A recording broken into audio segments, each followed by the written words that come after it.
Good morning, everyone. Good morning. Good morning. Um,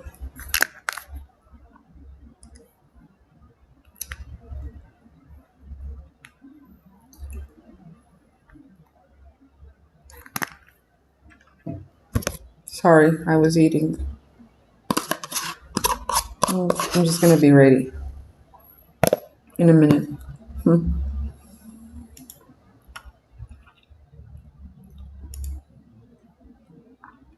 Okay, so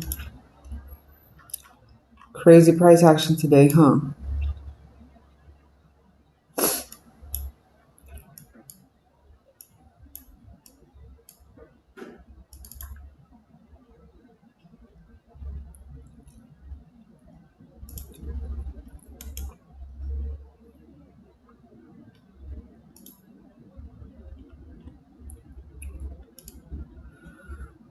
Okay, so let's see what has happened here.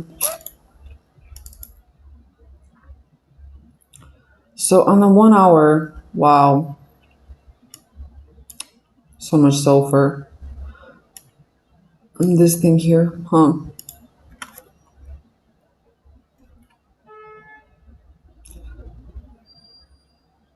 Lots of buy side was taken out.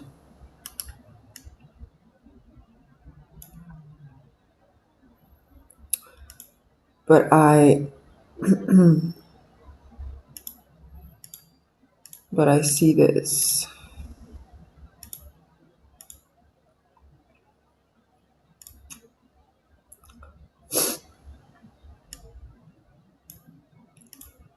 What I also see, I see a bullish fair value gap here on the 1 hour chart, which would basically,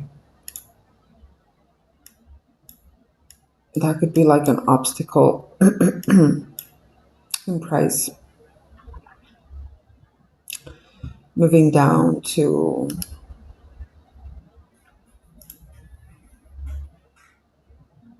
to sort of like respect my idea of bearishness that I seem to still have. Or not, well, we'll see. Hmm.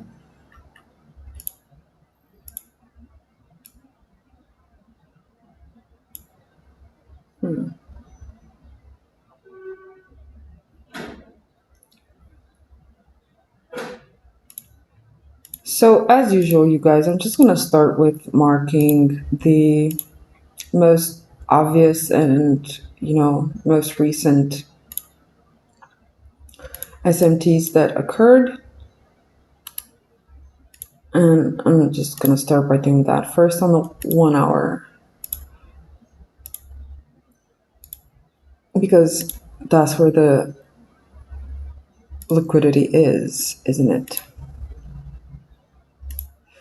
Now, if you guys remember yesterday, the bodies of these candles over here, this area here, because eventually price, what yesterday price did is really acting stupid, but whatever. So it took me out on this trade here, right? And then it just started to form a new bearish fair value gap. So I re-entered, a new bearish setup with SMT and fair value gap on the 1 minute. And because it had just swept the high of the 9:30 open, and then it just created this bearish SMT plus the 1 minute bearish fair value gap. I re-entered, and obviously whatever I marked yesterday as smooth bodies sell side, that's exactly the target that it actually aimed for, which was, I don't know if you guys remember me saying yesterday, I think I was looking at those on the 30 minutes, if I'm not wrong,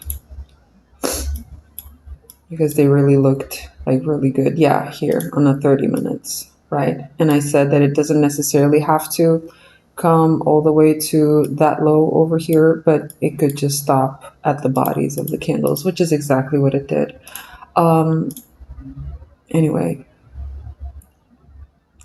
let's see what's going on here.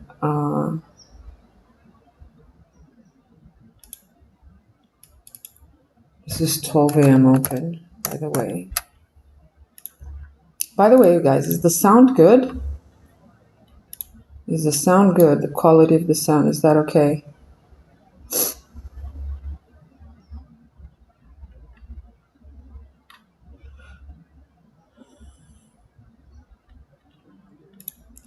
There's also this minor sell side here and also here on silver. So minor sell side here on silver and here on gold, as levels around 33.58-ish for gold.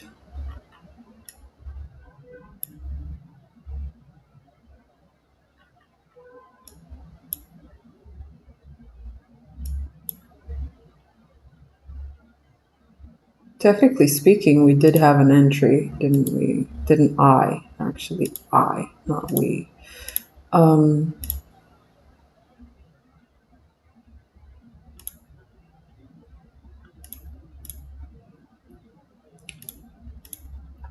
SMT followed by bearish fair value gap, and then move into that fair value gap, and right now a rejection candle. I'm not really sure though if price. Oh yeah, it did tap that fair value gap. It did that. Yeah, so technically the 920 candle was an entry candle.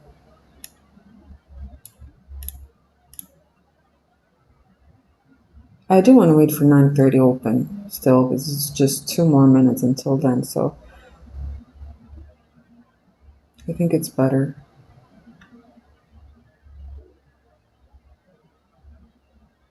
Yeah, I'll wait for 9:30 for after 9:30. So we had high impact news today, didn't we? Like PPI or something.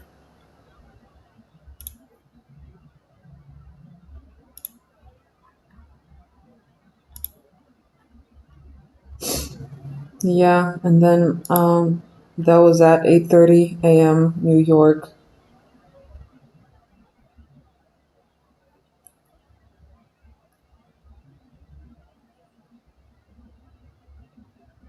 And no other important news events for the rest of the day.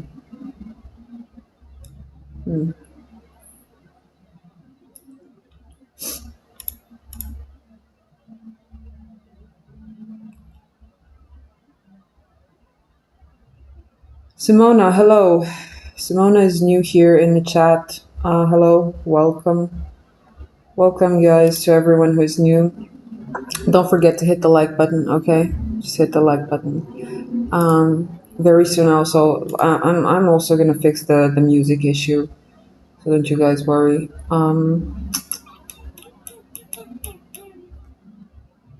I want to check for other SMTs.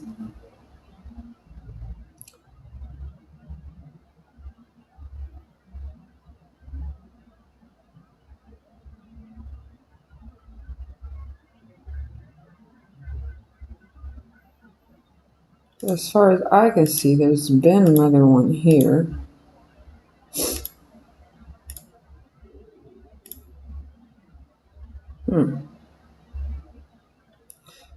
And this part of it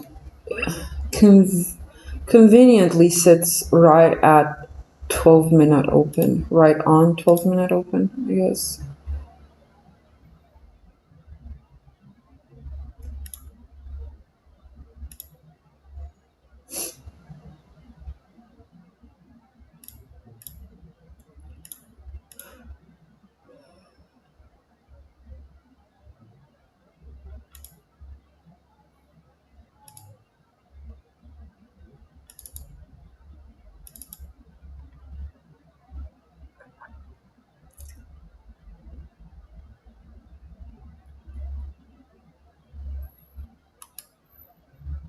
Hmm.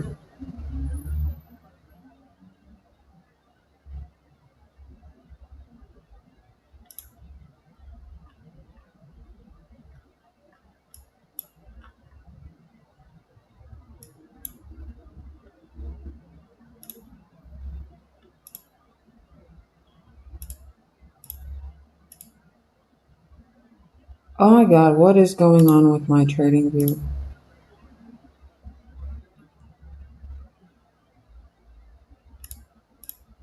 So, shorting right now wouldn't really be such a smart decision.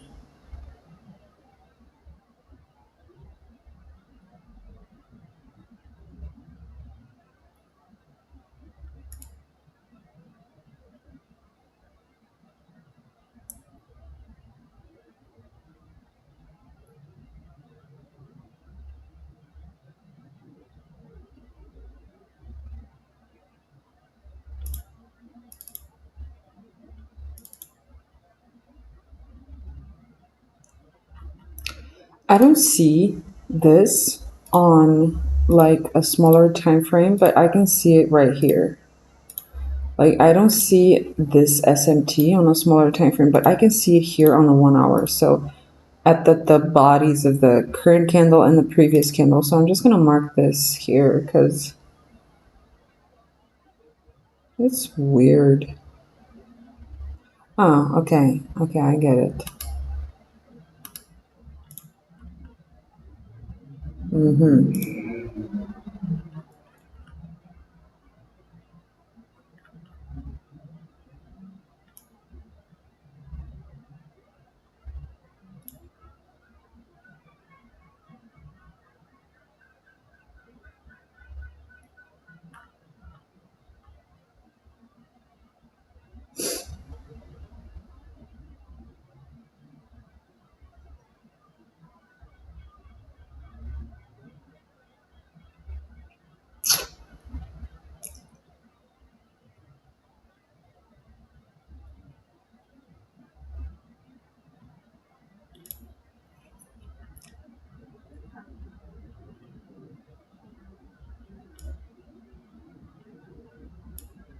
Like I'm totally blank, you guys. Really, I'm totally blank. By the way, a little earlier, I did take this long trade here.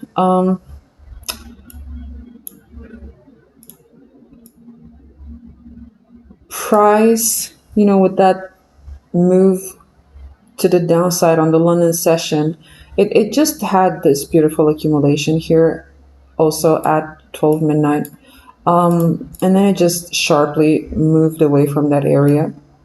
But it was really interesting to see that it stopped into this 1 hour inversion fair value gap, and then it also came to touch the 930 open from yesterday, the high, the 930. And there was also this SMT, obviously, the huge one that you see here. So for gold, we have the first leg of the SMT and then the second leg of the SMT, right? So when the second leg of the SMT is a higher low, then we want to see that the second leg of the SMT will start to form as a reaction from an existing fair value gap from the left side, from the first leg of the SMT. So in this case, it wasn't really like a fair value gap, but it was more like this inversion fair value gap on the 1 hour. Okay. Obviously, I wasn't watching the market as it came down to here, so I wasn't actively watching around this hour. But I did see it, like truly rejecting from there. And so it really made sense that it was going to attack the buy side liquidity above this consolidation. And there was an area of buy side liquidity that I had marked around this level, 33.84. And then minor SMT here rejection from a fair value gap, which I wasn't paying attention to, and then a new fair value gap forming on the 5 minutes, turning an existing bearish fair value gap from the 1 hour into a bullish inversion. So let me just go to the 1 hour and I'll show you guys. So I'm talking about this 1 hour CB that was inverted once the 5 minute managed to print a bullish fair value gap, this one on the 545 candle. And then it rebalanced that. And once we had a bullish closure off of that, the 610 candle, that's when I executed the long. Unfortunately, I didn't keep that open for the target that I have here. I closed very early, could have made 4 times more money than I made, but I was okay. I was still okay with that. So, yeah, I'm not complaining. All right.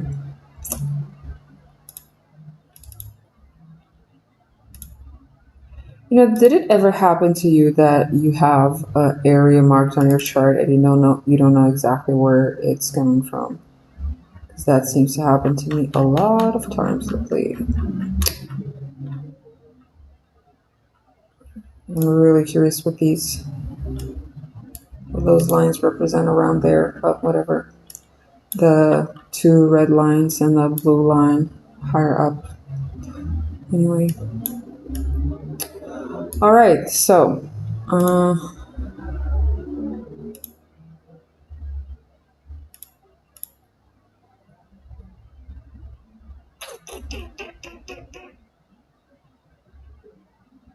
you know what I think?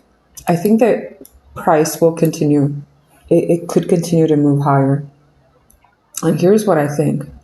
I think that it would be nice if silver would reject from this CB,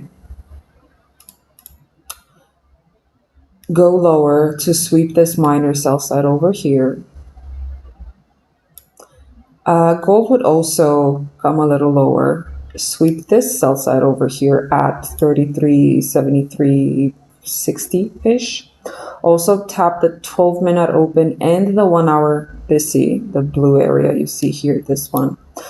And then we would have an SMT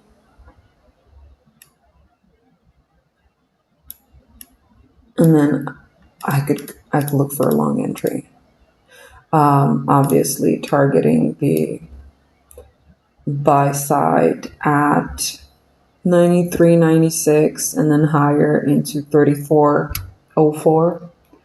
The bird is back, you guys.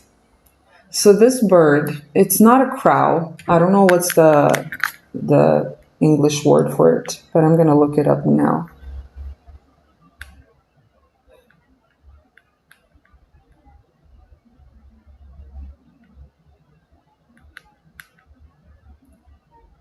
I'm actually asking ChatGPT what's magpie. Okay, magpie. So it seems to be a magpie. I had no idea. Yeah, magpies. Yeah, this is the one. And yeah, she keeps coming here every day.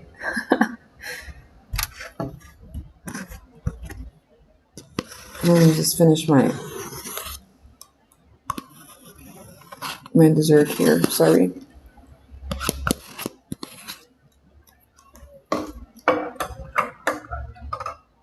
Okay, so yeah, I would like to see the thing that I just said happening. I'm not engaging in any sort of setup whatsoever for now.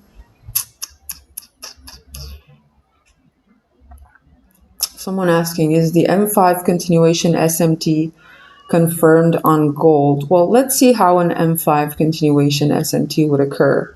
I'm assuming you're talking about this one. I didn't actually mark it as like a reason to take a long trade, but more like a marker for where the liquidity is. And because it's the type of SMT where gold creates a higher low, you're expecting that the second leg of the SMT will start to form bullish as a result from just rebalancing and rejecting from a bullish fair value gap that it's already existing on the first leg of the SMT. So in this case, if we look at this area that I marked here as an SMT on gold, it's not really like made of two legs. So I'm not marking this as being this the first leg and this the second leg, okay? Because if that would be the case, and like I said, it isn't. First, it isn't because, this low here, okay, which is the 845, gold went lower than that, and silver did not. Obviously, we could interpret this as such. So basically just consider that the SMT in this case is at the lows 740 and 925, where we have higher lows on gold, and then again 740 and 925. So this and this, where we have lower lows on silver. So we could interpret this as being a buy side sweep on silver. So silver, which is in this case our indicator, is indicating to us that the market is in an oversold condition. In other words, it's cheap, so it's okay for us to look for long opportunities. So if this is the first leg of the SMT, then I need a bullish fair value gap on this first leg of the SMT that the second leg of the SMT would start to reject from. And I don't know about you, but from here all the way till here, I don't see any bullish fair value gap. Okay, so this is why I'm not necessarily considering, or I didn't consider looking for an entry there, simply because there's no fair value gap in that area. And if I go to look on the 15 minutes, yeah, okay, maybe on the 15 minutes, I'm going to start to, say, oh my God, yeah, we did have that, whatever. But then if you look at the 15 minutes and you spot the fair value gap on the 15 minutes, then normally you would have to wait for a rejection candle off of the fair value gap on the 15 minutes. And this current candle is our rejection candle, right? So it still wouldn't be in the trade. On the 1 minute, yeah, maybe could have done that, but I don't usually do it like that. Like if I don't see anything on the 5 minute here, and also just think about how many candles there are included in this whole area here. It's like 90 bars, like, almost 90 candles. That's too many candles in my opinion. So still, I would stick to the 5 minutes. Maybe I could say right now, well, yeah, we rejected from this inversion fair value gap, this one. Okay, so after the fact has happened, I could be looking for a lot of reasons for which I could have taken the trade, obviously. But at the moment, I just wasn't interested in it, honestly. And I would not have necessarily taken a long trade here, giving the fact that we had this SMT and this bearish fair value gap, the bearish fair value gap on the 9-10 candle.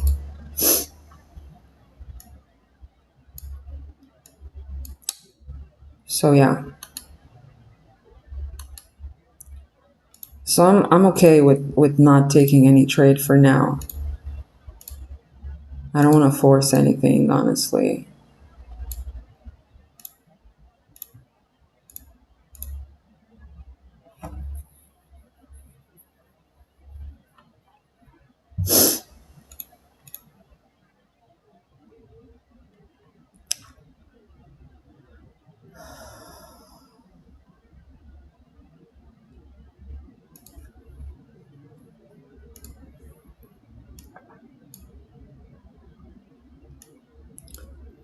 Again, the SMT is still maintaining, right? And right now, what I like is the fact that we have a new one. So still, I would still need for gold to create a SIBI here and then rebalance and then move lower. So for now, I see the SMT. Whether a bearish fair value gap will confirm the SMT or not, we're gonna have to wait and see. And obviously, I would love to see that more happening on the 5 minutes and not necessarily on the 1 minute. Even though on the 1 minute, the advantage of looking for this setup on the 1 minute is the fact that you can actually have like a better entry and a tighter stop loss. However, the 1 minute entries, in my opinion, they're slightly inferior compared to 5 minute setups in terms of probability. Okay, that's what I'm talking about.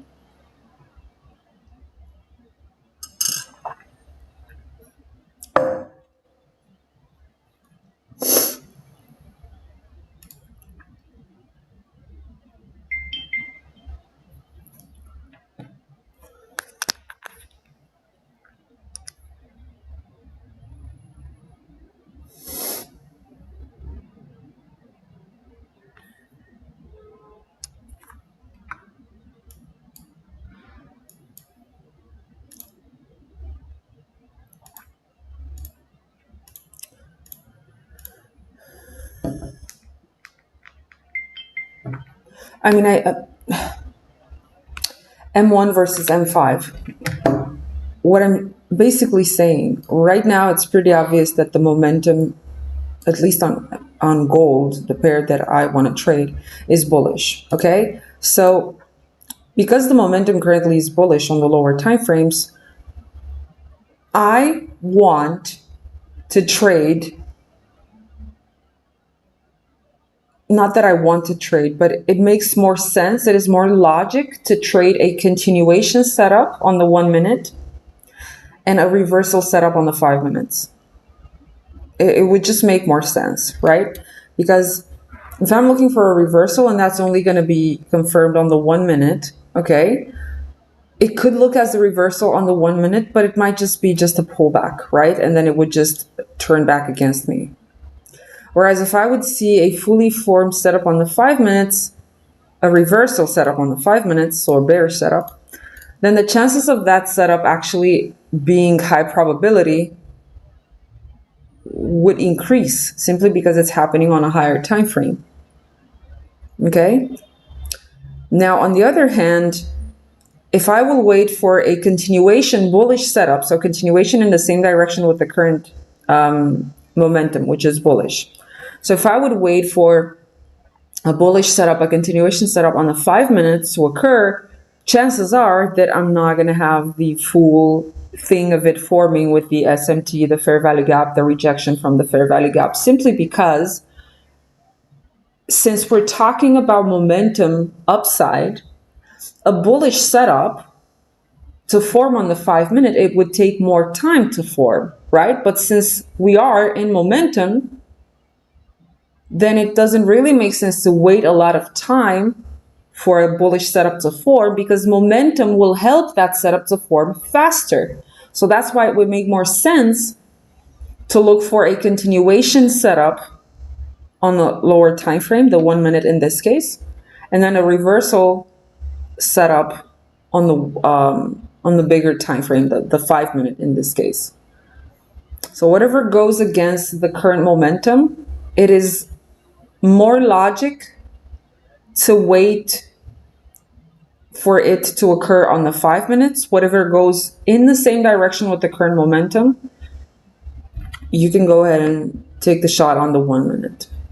I'm not saying that I'm always doing this, okay? Don't get this confused. What I'm saying, I'm just talking about logic here.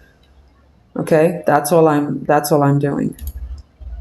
Because yesterday I took a bearish setup while no, actually, yeah, the momentum was bearish. Okay, so it did make sense to take it on the 1 minute. But still, you got the point.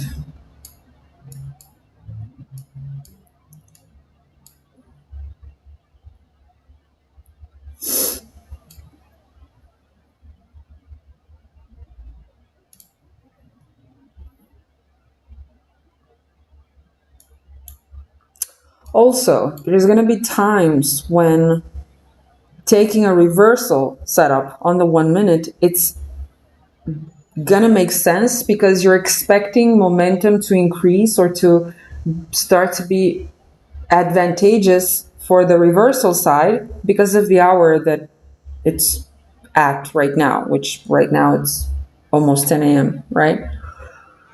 So we're still in the first half an hour after market open. So there's a big chance that momentum will start to increase and help build that momentum towards the downside, the direction of the reversal.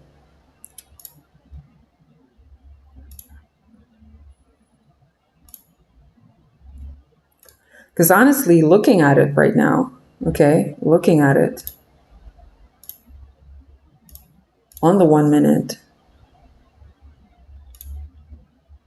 it could make sense to take a short. However, if I would take it right now and right here, the stop loss would be more than 100 pips, which would be too big. And as a first target, I would just target the sell side here at whatever price this is, 33.79-ish, which is, again, like I would be risking for a 1R.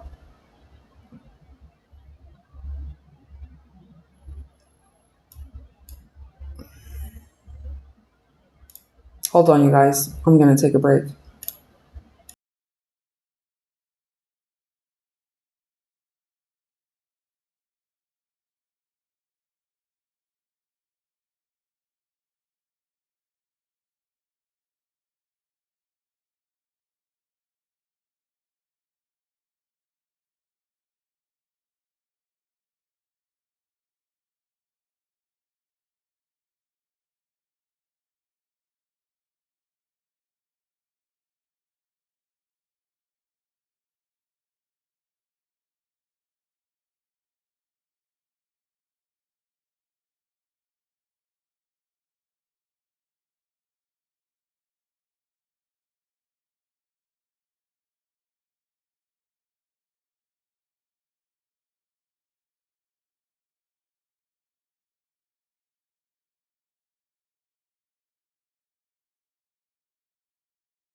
Okay, I'm back. Sorry for that.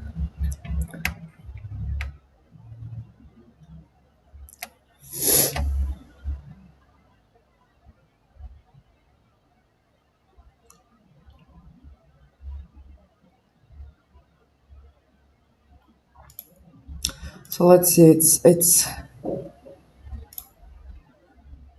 seems to be rejecting from this 5-minute BISI.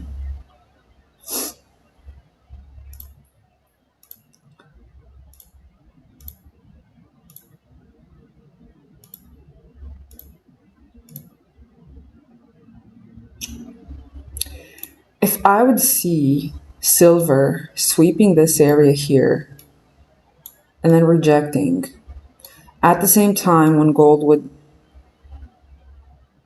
reject here,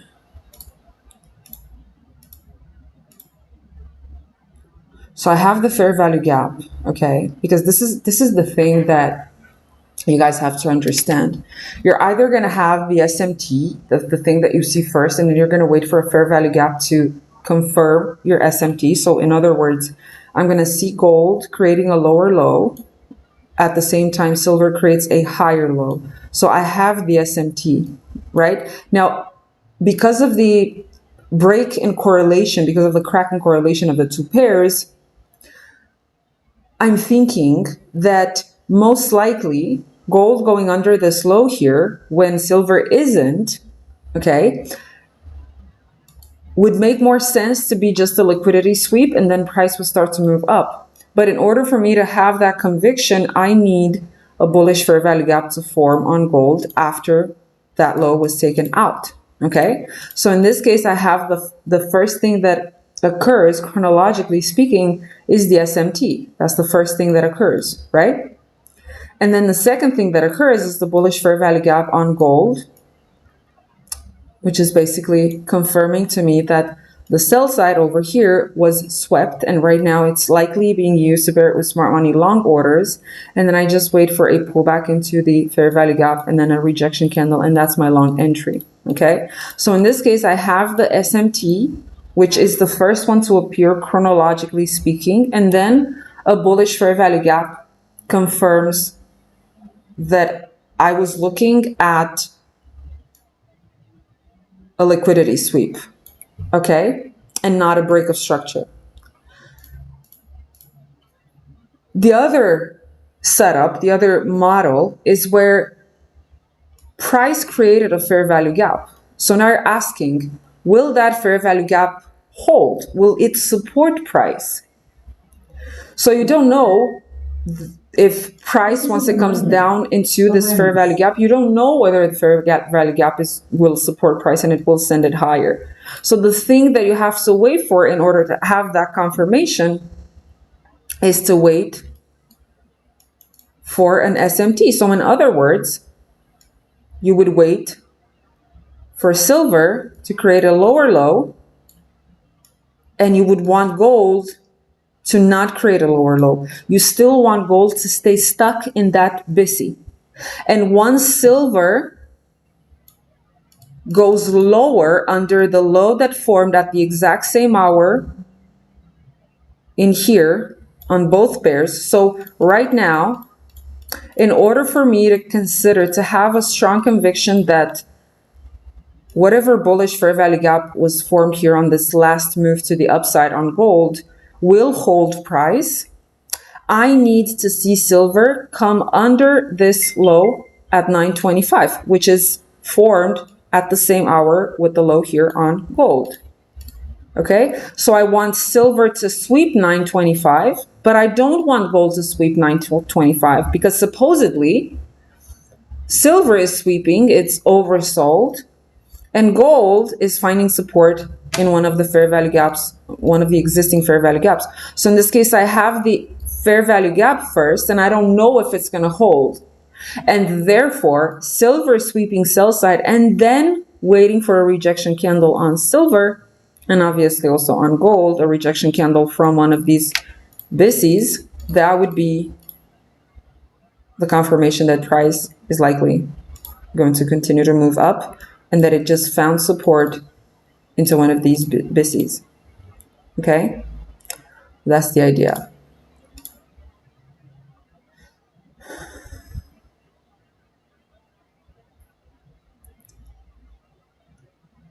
And unless that happens, I don't engage.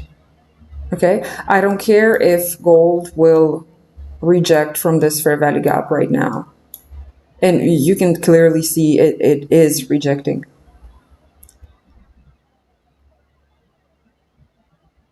Like many times, another thing that I do my best to pay attention to, but I don't always remember to do so, is looking at the candle bodies. Because if I look at the candle bodies, and if I'm going to use the bodies of the candles to mark the SMTs, I would see that I have higher bodies, higher low bodies on gold, and I have equal low bodies on silver. And this again is a bullish continuation SMT.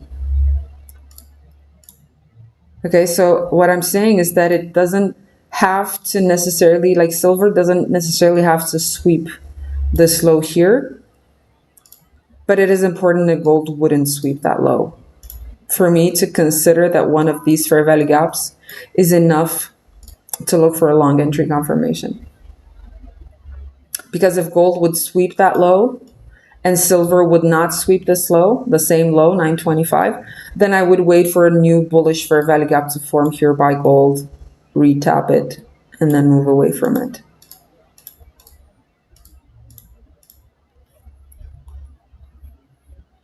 So you're either going to have gold creating a lower low, and in this case, after the lower low is created, in order for you to consider it a sweep of liquidity, silver must have created a higher low, and you want to see gold creating a bullish fair value gap.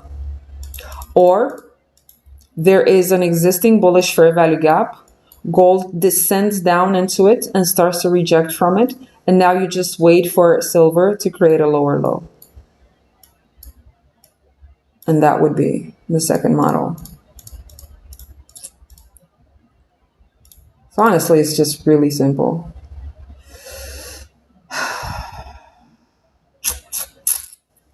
Can you, a question in the chat, can you expand on opposing SMTs a bit? For example, you have both a long and a short SMT marked. How do you prioritize? I prioritize the one that is confirmed from SMT fair value gap plus entry. That's how I prioritize. Another question, if you don't get a full fair value gap, but instead get an inverted fair value gap after the S&P, do you consider taking it? I do consider taking it, especially I've noticed that it's powerful, like a powerful model. If we had, like, for example, really heavy drop with bearish fair value gap, okay, and then price smooshes through it. So right now, this becomes an inverted fair value gap. Okay, and then price would come down into that inverted fair value gap, and then it would start to reject. But at the, so we would have a low and then a higher low. Okay, and then the higher low would start to form after reaching into this inversion fair value gap. Okay, and I would have this SMT, and at the same time silver would create a lower low, which is basically exactly what occurred here. So if we go, for example, to the 1 hour, it's exactly what happened here. So we had this inverted fair value gap, you see? Okay, that one. And then we had the low at 1 p.m. yesterday with the low at 3 a.m. today, higher low. And then on silver, lower low, okay? And I know you could have said, and obviously that's a thing, that, well, gold didn't necessarily have to reject from that inversion because it might as well just have rejected from this BISI, for example. And that's totally okay. But it also works if, for example, on this move, you wouldn't have any BISI whatsoever. And you would only have, the only fair value gap that you would have would be this inversion that was inverted by the first leg of the SMT.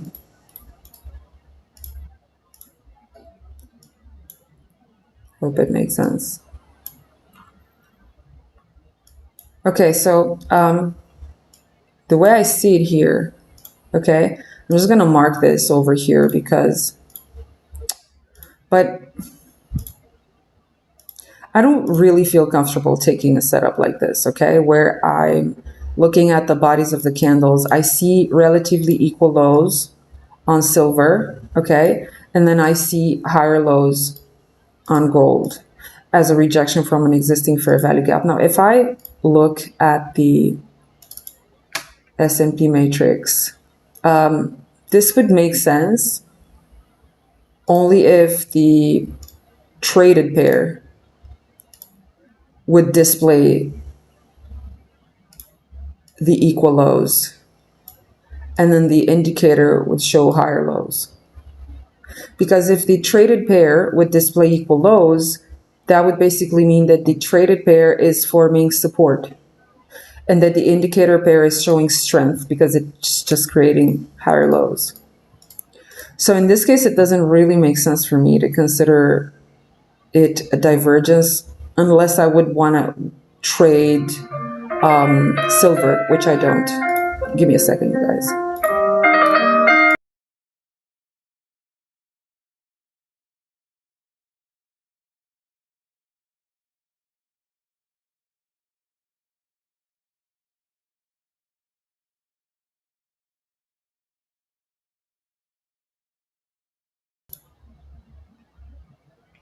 Sorry, guys. I have an order coming in, and yeah, the guy is here, the delivery guy.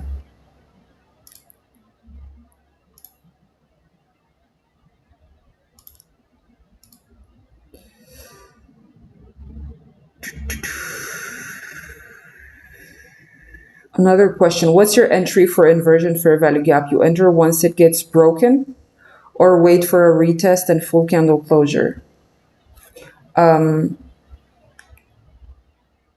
You enter once it gets broken or wait for a retest and full candle closure. Okay, so in this case, I didn't enter, so the example not there. The example that I showed a little earlier in here, okay, with this, the rejection off of this inversion.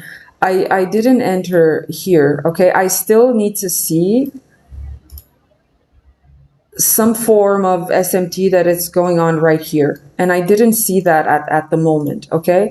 But if we move to the 5 minutes, okay, you will see that there was another bearish fair value gap on the 1 hour that occurred here on that drop from the London session, okay, from the London kill zone. Oh my God, hold on, you guys.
Okay, guys, sorry for that.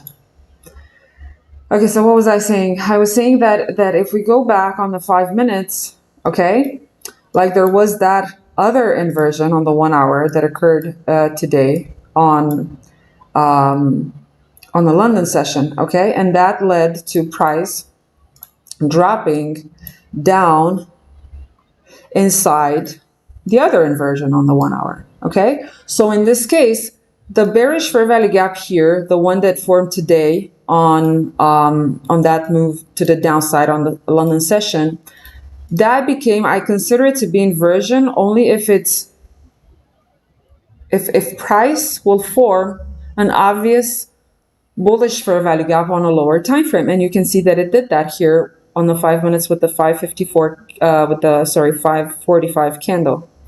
Okay, so yeah, and rejecting off of that. Okay, so the 545 M5 BISI invalidated or inversed, if you want, the 1 hour SIBI, the one that occurred here during the London session. So that's when I usually enter. So I wait for a clear confirmation that that became an inversion.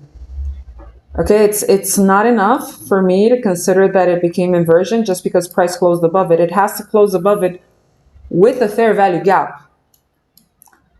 Okay, it has to close above it. So it like, think about it like this. ICT always says that the consequent encroachment of every fair value gap is the most important part of it, right?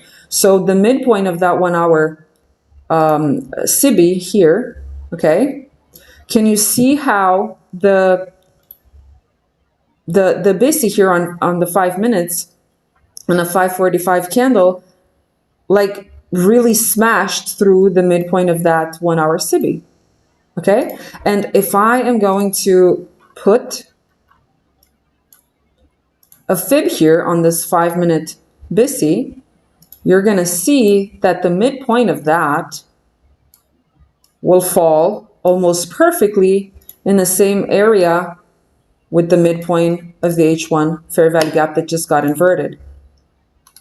Okay, so I don't consider a fair value gap to be inverted just because it price closed above it. It has to close above it with a fair value gap, and it has to close with a fair value gap above its 50% mainly.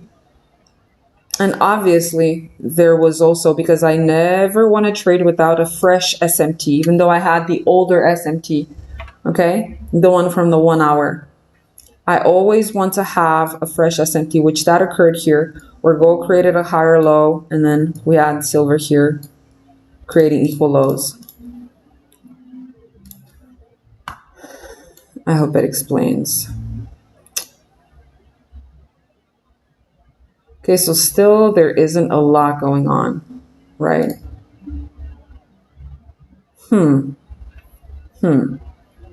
This looks juicy over here on the 1 minute.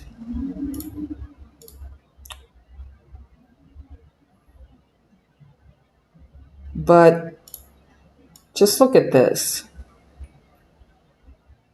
I'm thinking accumulation, manipulation. You know, that's what I'm thinking.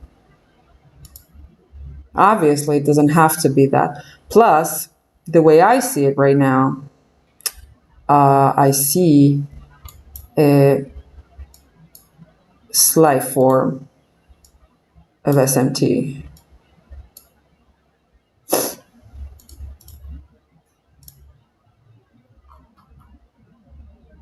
Look at this.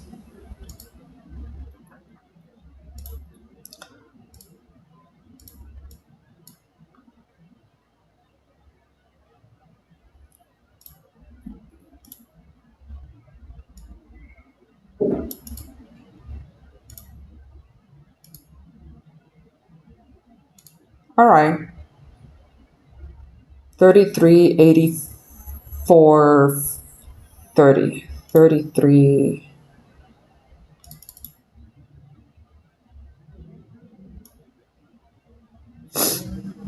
$84.20 ish.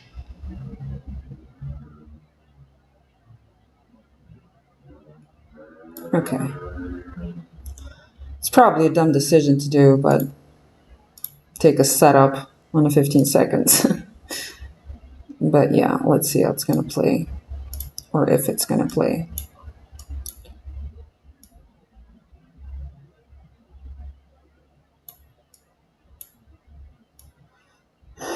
Two R would be around here, and it would make a lot of sense, wouldn't it?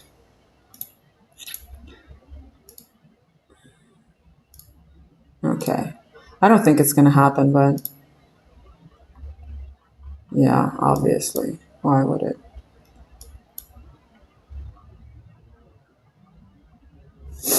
But we'll see.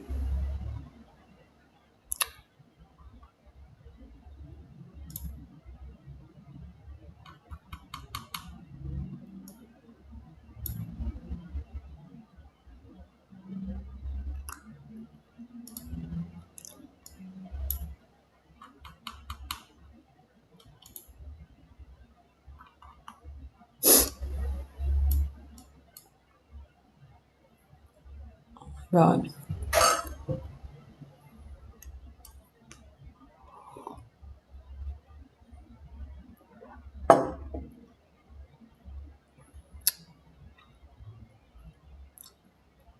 Yeah, you see, it's already invalidating that. Or not.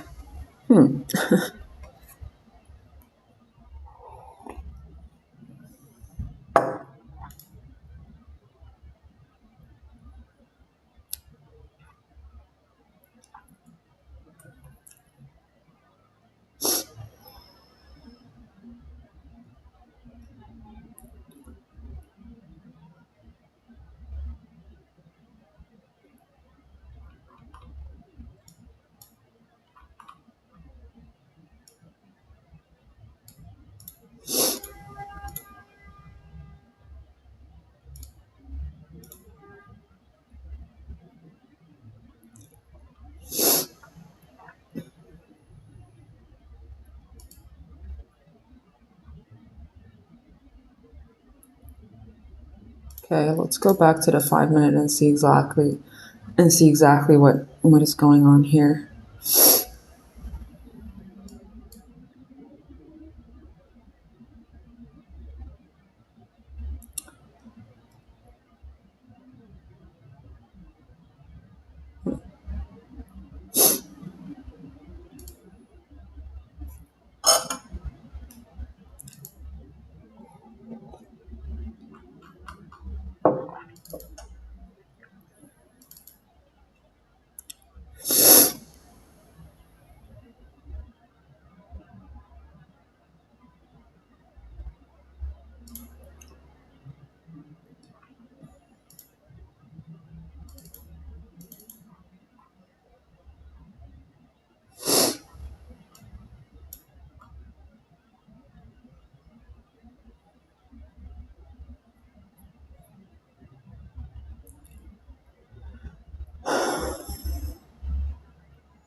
So 9:47 and 10:11.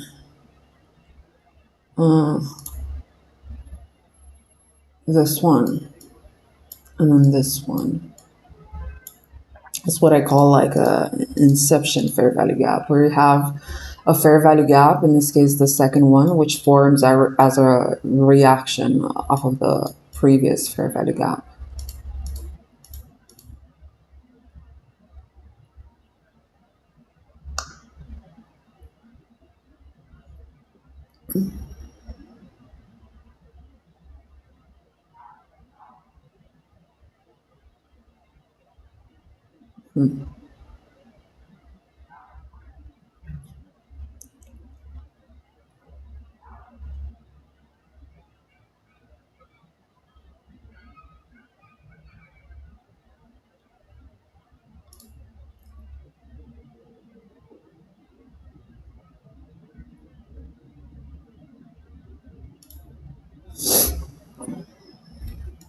Okay, back to the 5 minutes. Oops.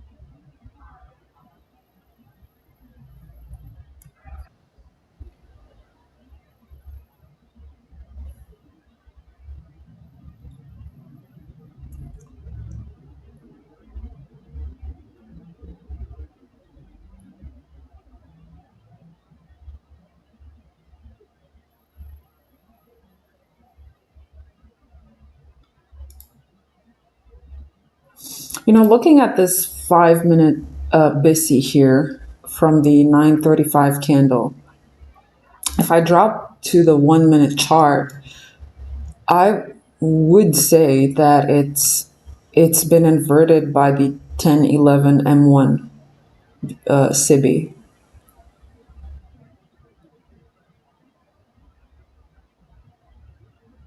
But like I said, to take a reversal setup on a small time frame, that's like too big of a risk.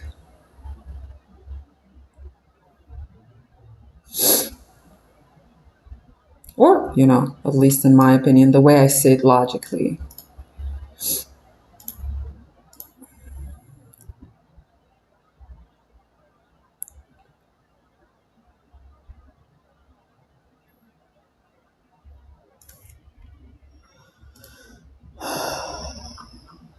And the reaction that I get here on the 15 seconds, it's quite okay. It's actually quite okay.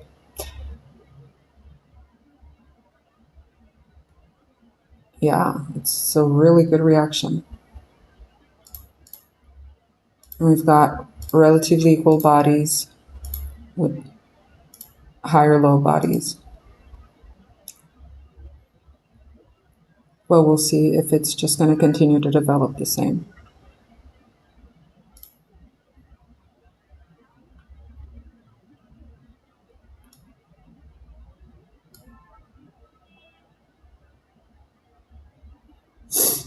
Because yeah, for now it looks good, but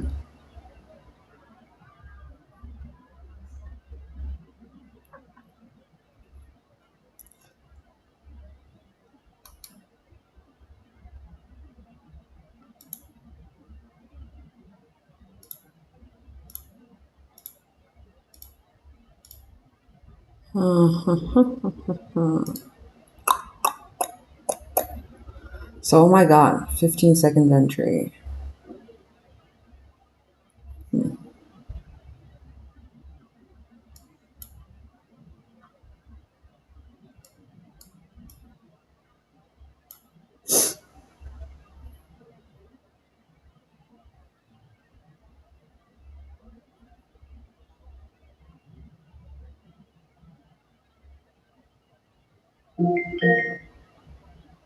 This is a reminder. Dinner and vitamins in 5 minutes.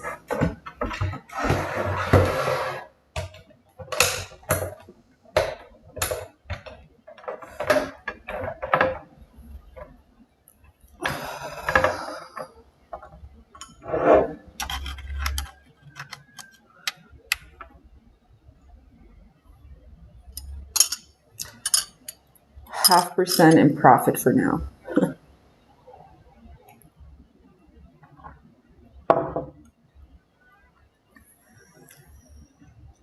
We'll see if it's just going to continue to move higher. It would be nice if it would, honestly.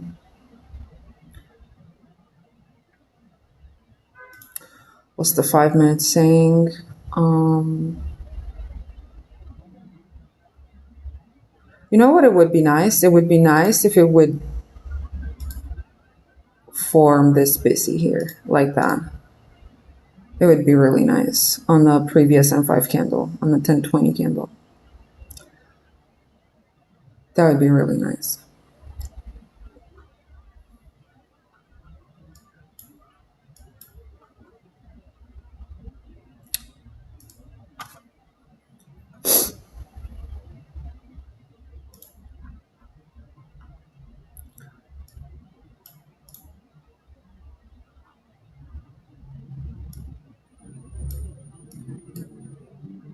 And is it?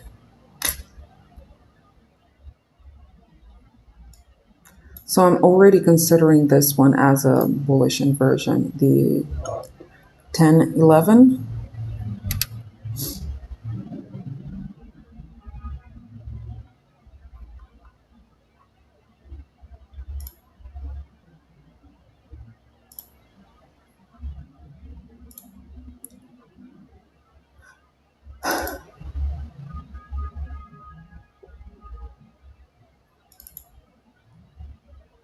And it also seemed to be rejecting from a 15-minute visit, I guess.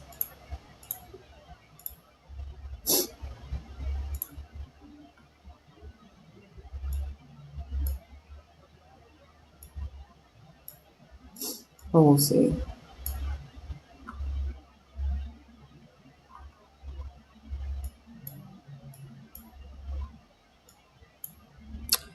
Because obviously that's the disadvantage of the very small time frames. They can change their dynamics like in an instant. Because it is what it is.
What are you trading at the moment? You're gonna have to make that more clear. Like, as in what? I'm trading gold, and I've traded the normal setup that I usually trade.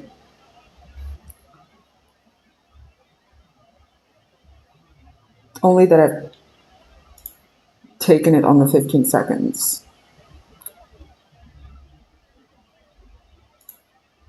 Fair value gap, SMT,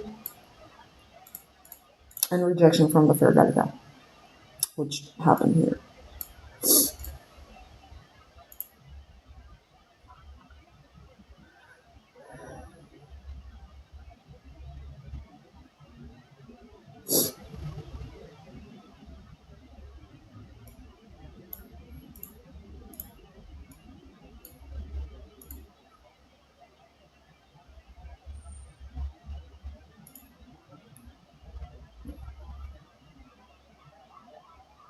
It probably would have been, or yeah, it probably would have been wiser to wait for a sweep of the liquidity that it formed at market open around 9:30 a.m., which is here. But like I said, I would like to see silver do that and gold just not violate this move like that. If it ought to continue to move higher, it would make more sense.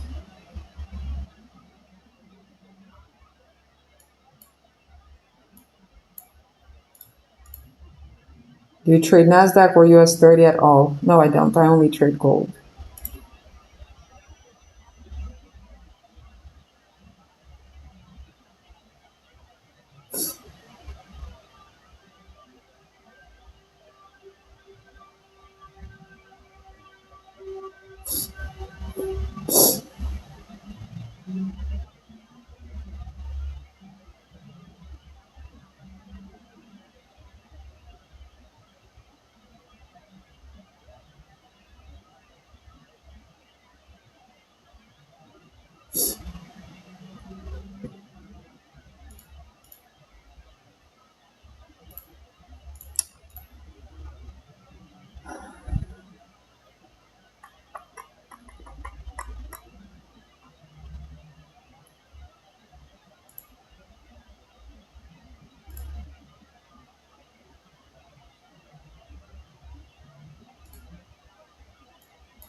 22 likes.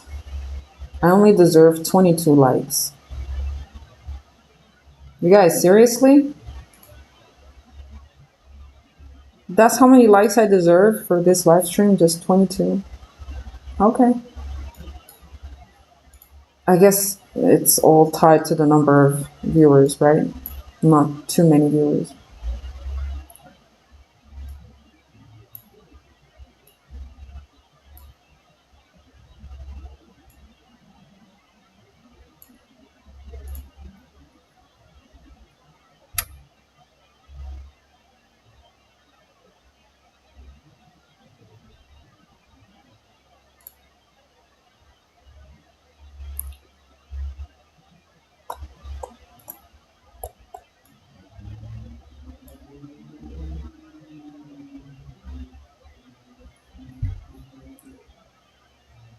So I guess there's just nothing else to do than just wait.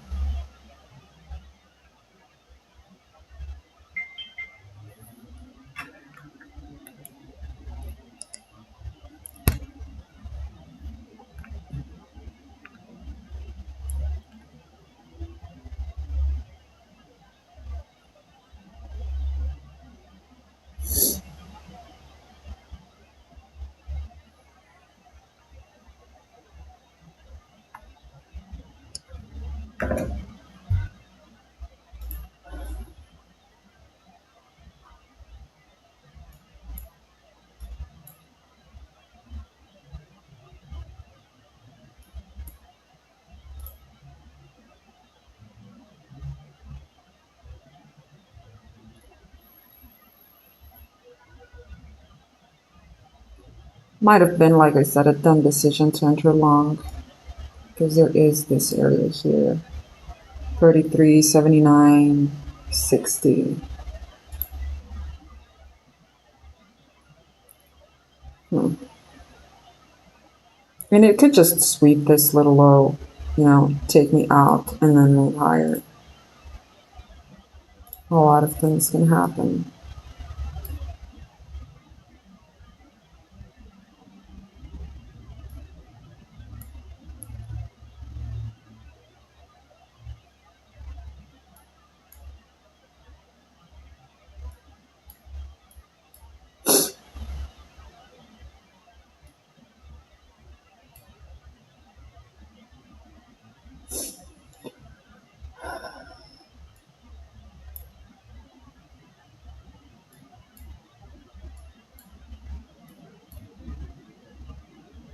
And I also don't like this 1034 SIBI on the 1 minute, the way it's been just, it feels as if it's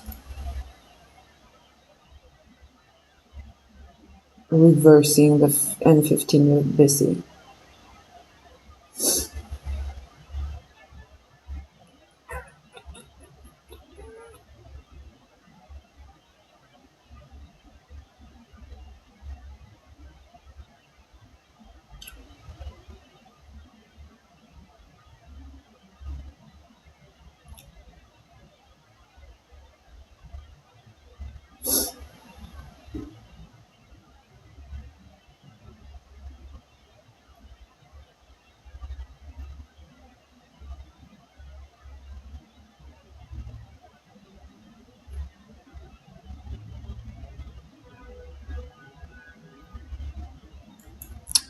What is the 5 minutes saying? What is it saying? What is it doing?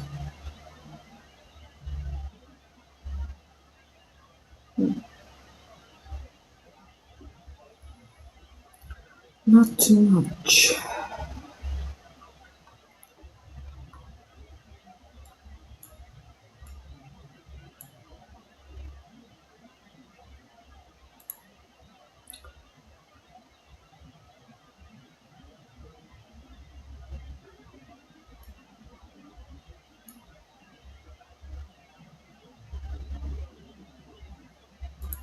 So the way it rejected after it took out this high here at 905,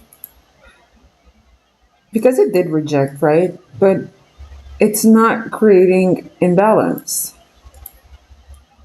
which really makes me think that this is just a pullback. Now the question is it a pullback to rebalance fair value gap here to the left side, or is it a pullback to sweep liquidity? Because both could happen. And I'm not considering this as a buy side liquidity sweep yet, because I don't see any bearish fair value gap forming.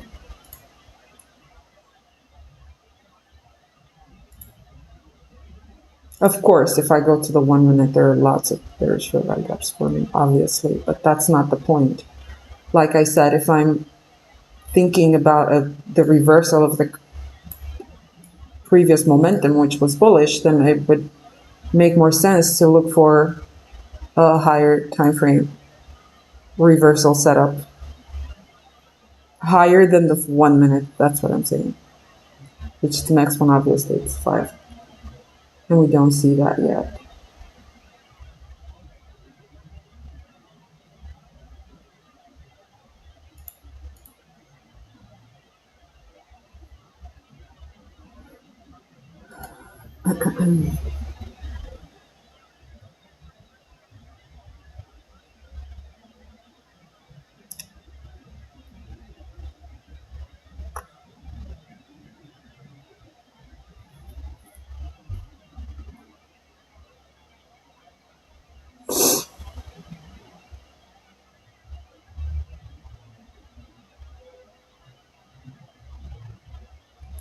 I feel like I want to sing "Old MacDonald's had a farm." Yo.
Let's still move that to the bodies of the candles right now.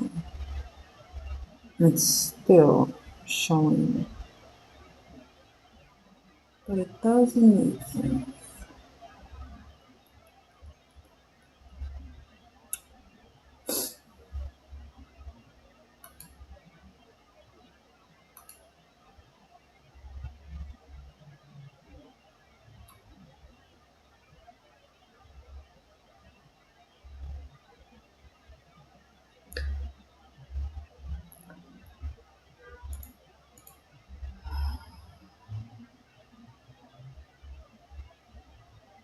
Someone asking in the chat if the bird came today. It did a little earlier, but there is no cat food because the cat ate all the food already.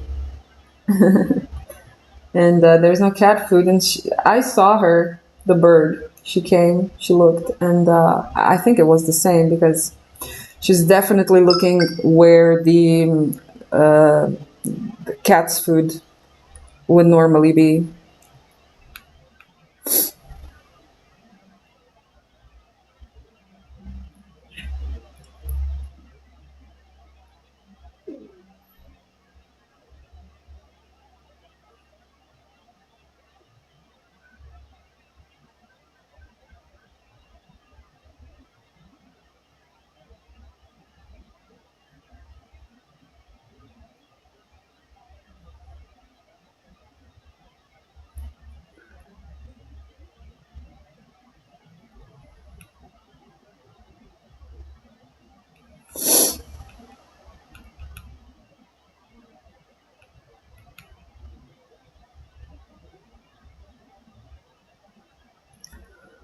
So one of you, Ian, send me a magpie nursery song or little rhyme. Oh my god. Nice.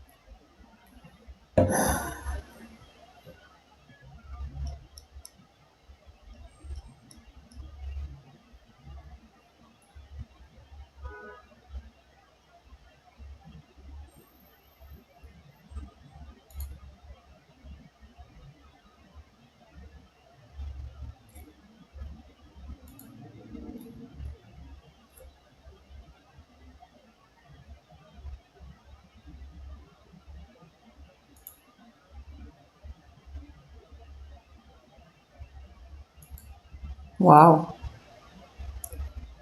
Literally boring. How exciting. How exciting that trading is boring, right? Because if you make it boring, it means that there's not a lot of stuff that can actually surprise you or take you by surprise. But that's the good thing when you actually make your trading rules feel boring. And that's the reason why you should consider boredom in trading to be a good thing. Because it really means that you cannot be taken by surprise, which is good. Yeah, it's good. Because it's like you're the one controlling the outcome.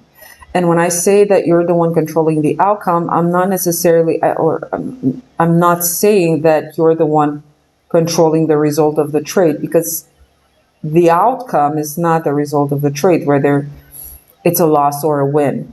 The outcome is your reaction to whatever the result of the trade is. So that's what you have to learn to control, your reaction, because that's the real outcome of a trade. Not stop loss, not take profit, not loss, not win. It's your reaction to whatever that result is. That's the real outcome. And if you can control that, your reaction, that's pure gold. Really, it is. It's literally pure gold.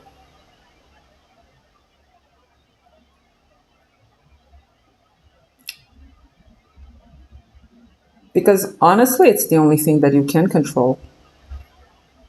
How you react.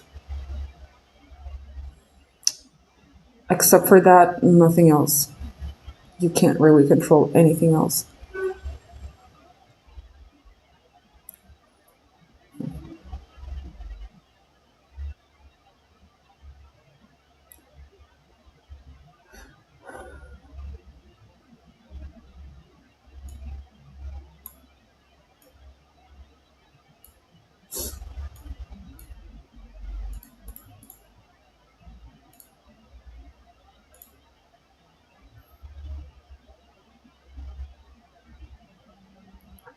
So someone says that boring in life is good, usually means safe. You shouldn't live life looking for safety, because safety means that you're always at the edge of not learning, you know? So I don't think that looking for safety is the purpose of looking or searching for boredom. When I say boredom, I don't mean that you shouldn't have an exciting life, okay? Or that you shouldn't experience exciting things. You should. You should always look to fill your life with beautiful experiences, with exciting experiences. But what needs to be boring is your reaction to it. Not what happens, but how you react to it.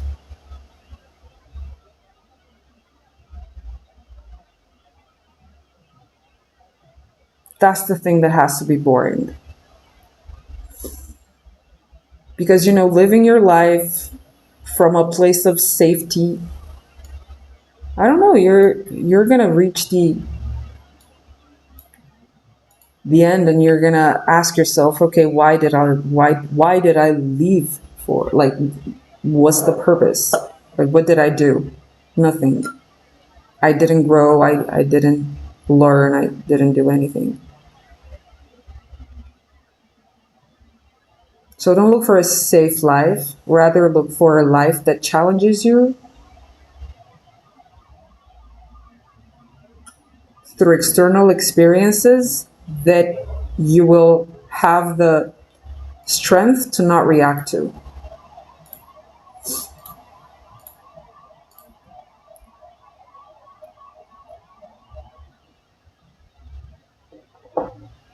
Obviously, easier said than done. I see these relatively equal lows in here, and I so much hope that it's not going to take those out and then tag me out and then move higher. I really hope it won't do that.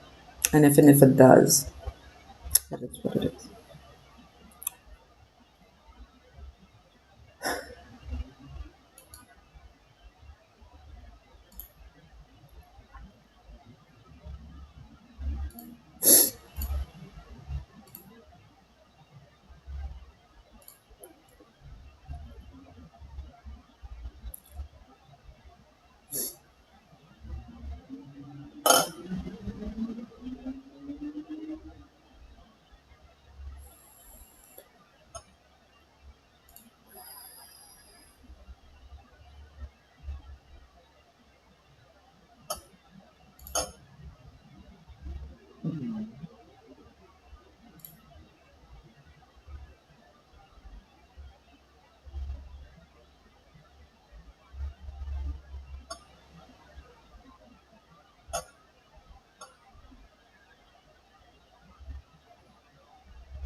Someone says, I thought your hair is naturally curly. No, it's not. I made it look curly. It's actually straight like this.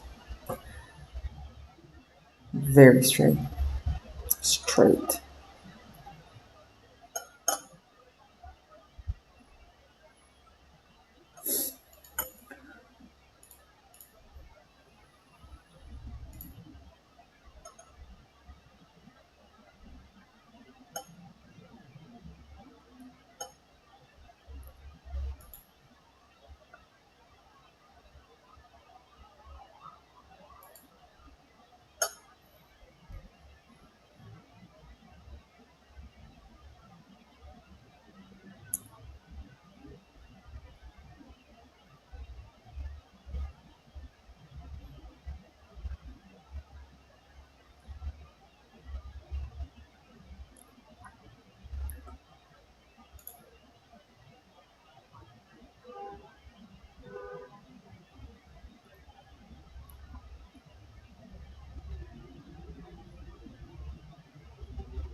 My God, almost 6 p.m. here.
You know what's the downside of a consolidating market? And I think that besides the purpose of, accumulating orders and whatever, I think that the bright minds that invented the financial markets and the algos and whatever,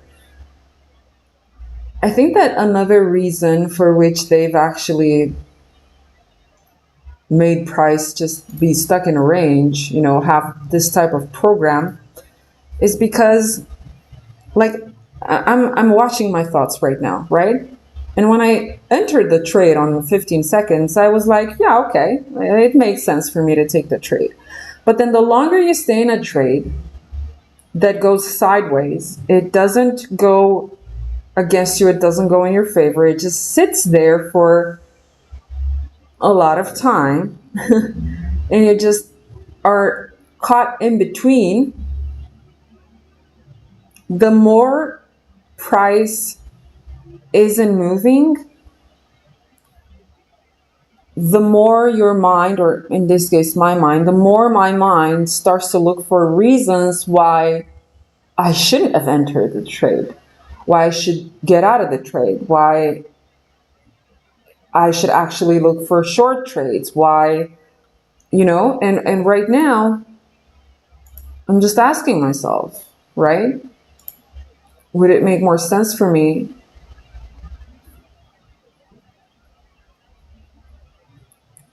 right now, based on the 5 minutes, to look for a short off of this bearish inversion on the 5 minutes?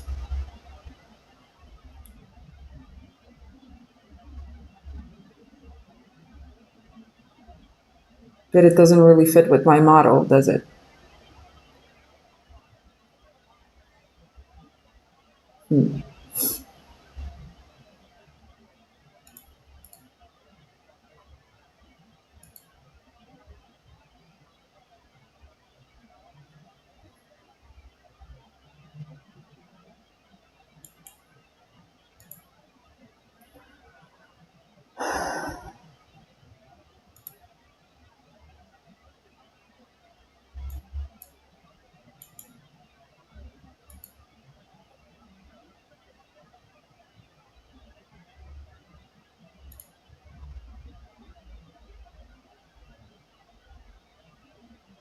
Okay, stop loss for me for now.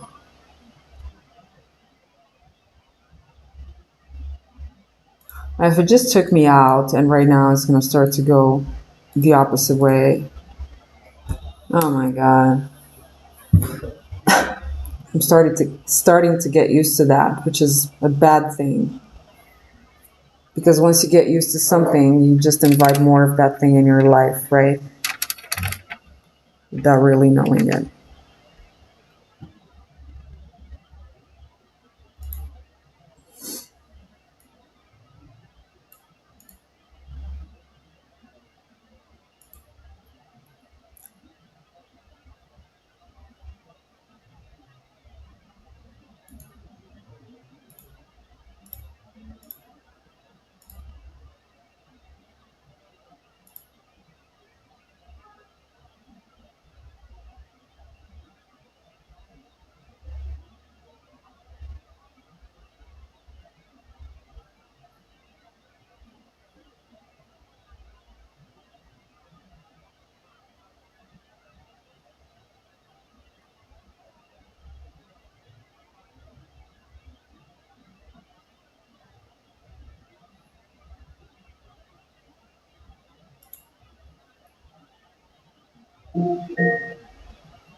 This is a reminder.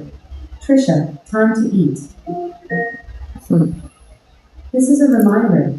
Awareness.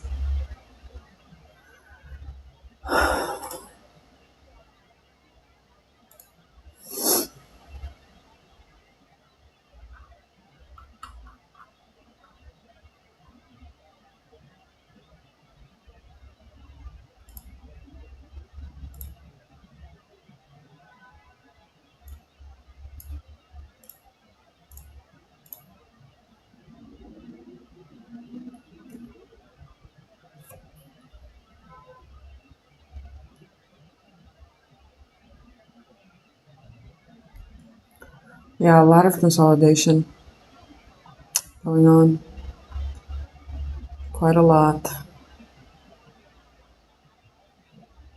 I really, really, really hope it's not going to do that thing where it just took me out.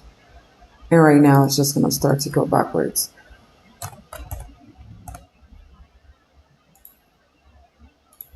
I mean, what's the catch? Even if it does that, whatever.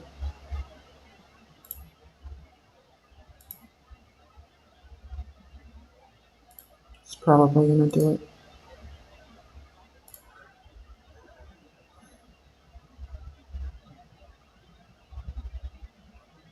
Yeah, it's most likely doing it. Because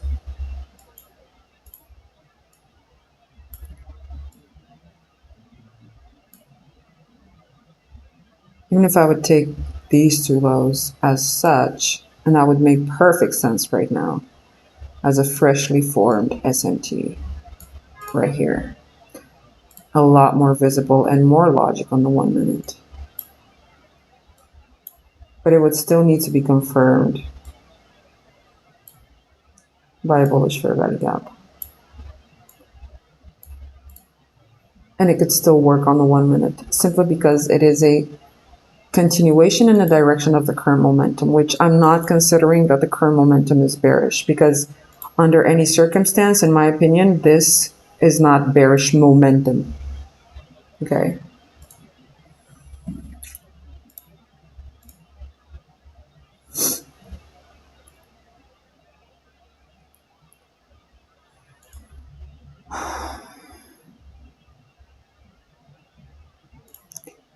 This is the 930 low. 930 low.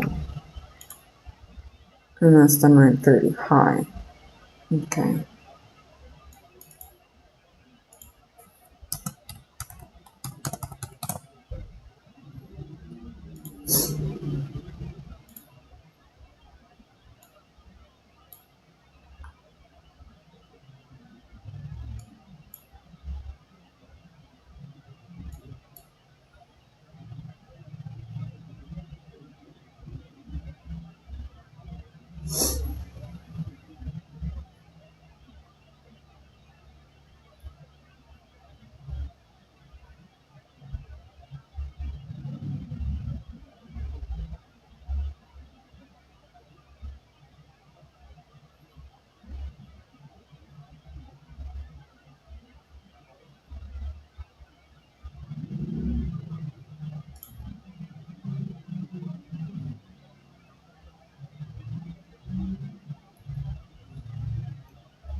Oh, Lord.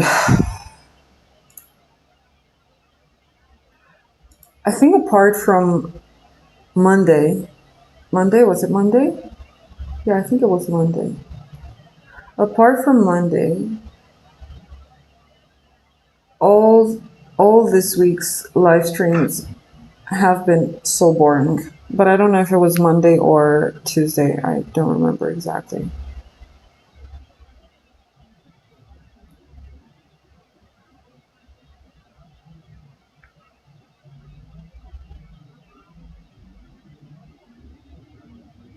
Yeah, it was Tuesday.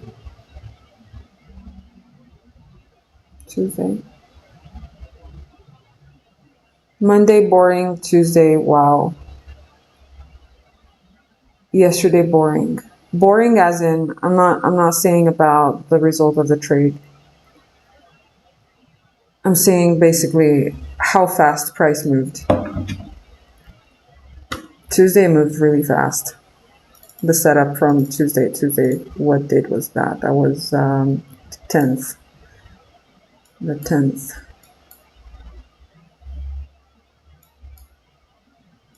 It was this one over here. This really moved fast.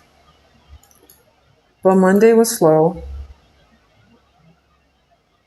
and against the position that I took. Tuesday fast. Yesterday, after I got in this short, it moved ish, sort of like fast, but not really, and then it just blah.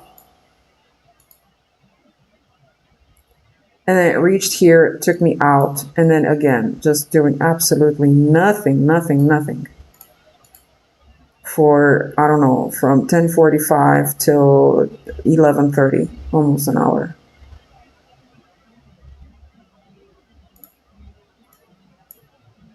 And now today.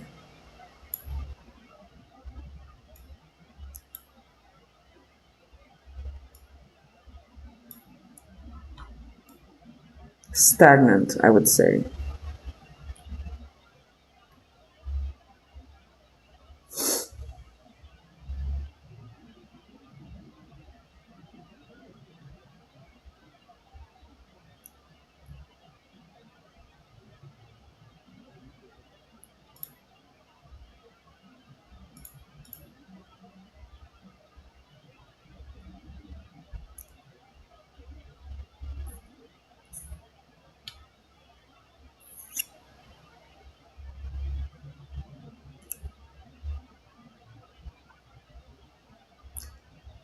Okay, so Francis wants to play a game. The game that we used to play, guys, do you remember where I used to say the alphabet in my mind?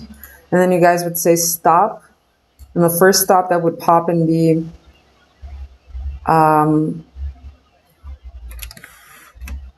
the first stop that would pop in the chat, I would then say the letter, and then you guys would start writing words, positive words that start with that letter. So apparently, Francis wants to play that game again. Okay, so let's play the game. So I'm going to say the alphabet. And when I see the first stop, you just literally write stop in the chat. And when I see that, I was going to let you know what the word is, what the letter is. And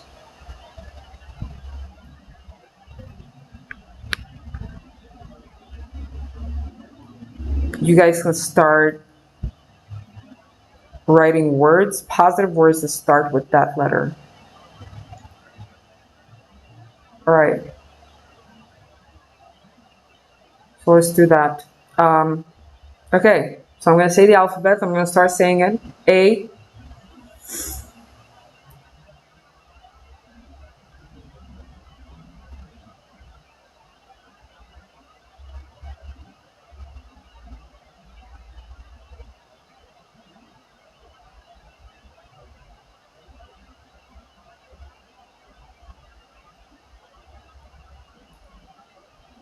Francis, obviously. Okay, the letter is R. R as in Robert. So let's see, you guys. Positive words that start with the letter R.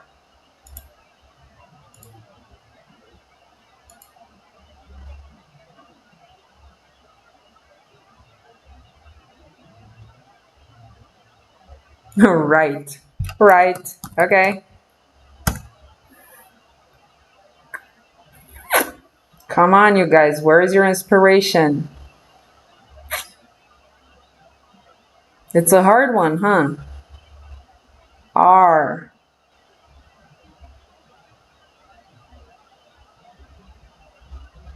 I can't believe there aren't positive words that start with the letter R. Come on.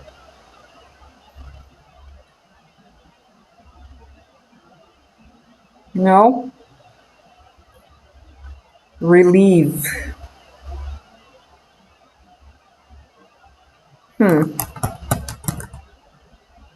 Okay. So you feel tensed, Francis. I'm feeling relieved. Restore. Okay. But what about some actually positive words, like really impactful words with R?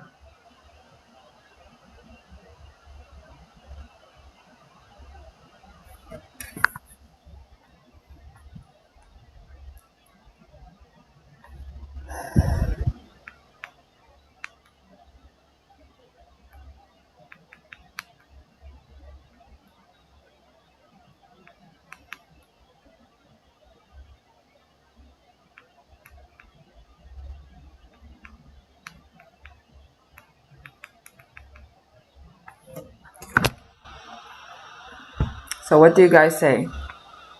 Letter R. Come on.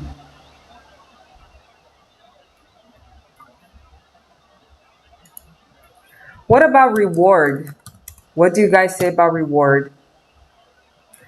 Revelation. Okay. Resilient. Raise. What else? Come on, guys. I'll give you one. Rich. What about that? Revenue. Another one.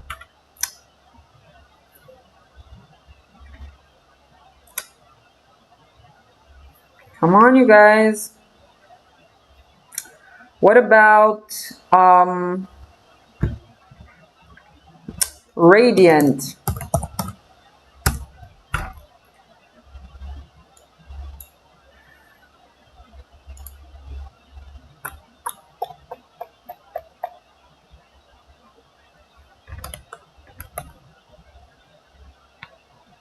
Revolutionary.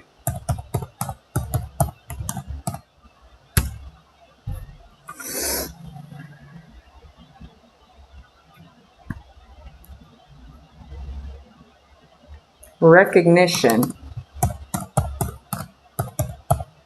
This was a hard word. Huh. Okay, price just reached at the 930 low. Probably it's also going to take this 925 low. Yeah, it did.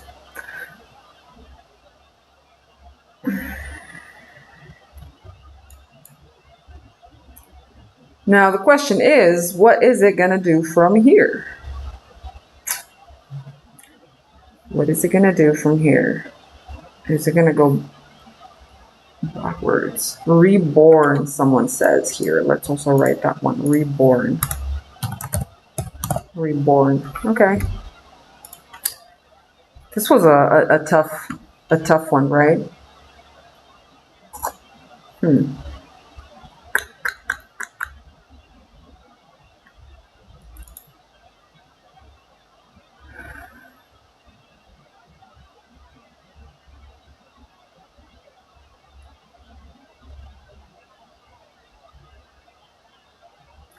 Because it's really going to be interesting to see what will it do from here.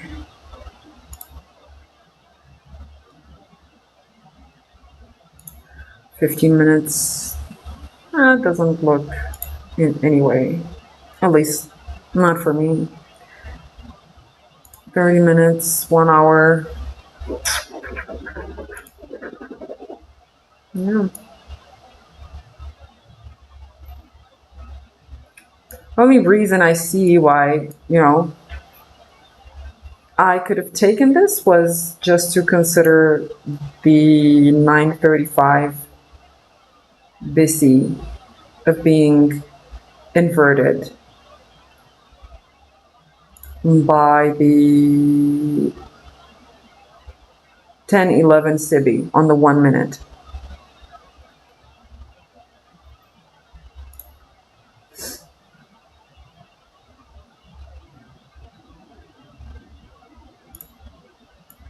But apart from that, I honestly, like, I wouldn't have taken it. The reason, like, proof, right? I didn't take it. I mean, I didn't believe in it. Someone says here, rejoice, rejoice. Okay, rejoice, positive word with letter R.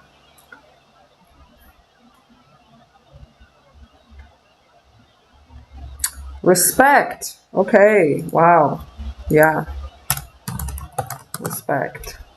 Nice.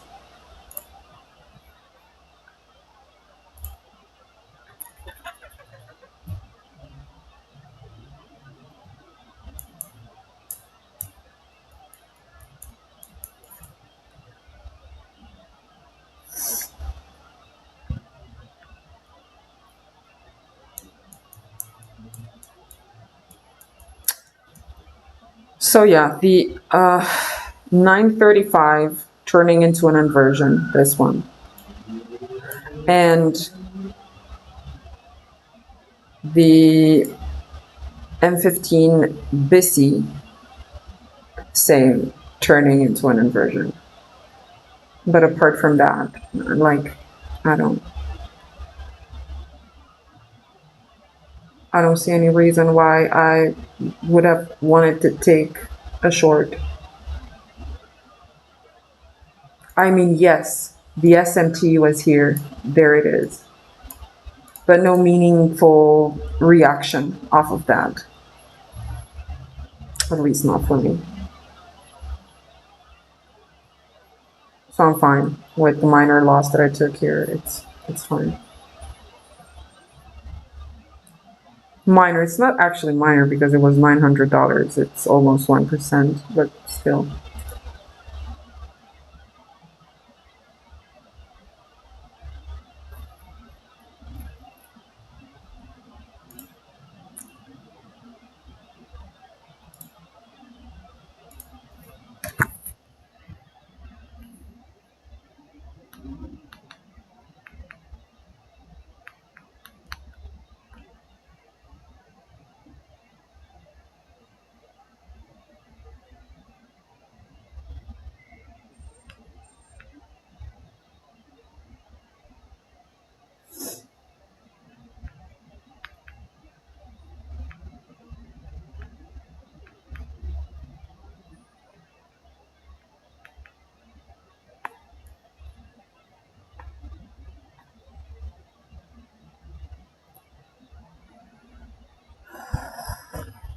Okay, so you guys keep sending words. Responsible, Francis said. Responsible.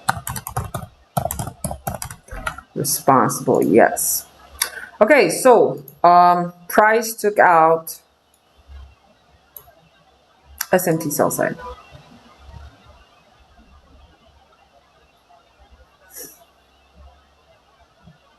But still, it doesn't mean a thing unless it actually means a thing. No.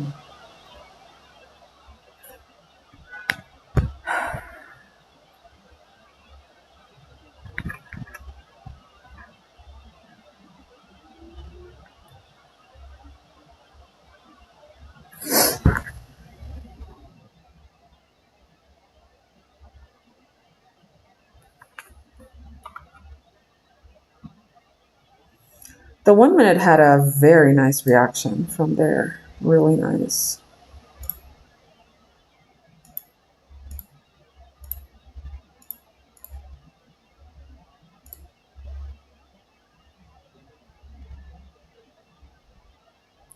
What I don't like about it is the fact that right now there's an SMT at the highs where silver took this buy side over here, which is that high. And I don't like that. Because if that's the case, then gold could reject from this. Hopefully it will not do it. And it could just form like a BC here on the 1 minute at least. Okay, it did. Nicely rejected from the 15 seconds here.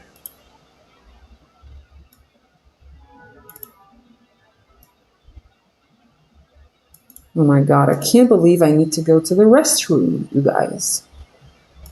I'll be right back in 1 minute.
Oh dear lord. I swear to god, I need to stop drinking water before the live streams. Oh my god, did it leave without me? Come on.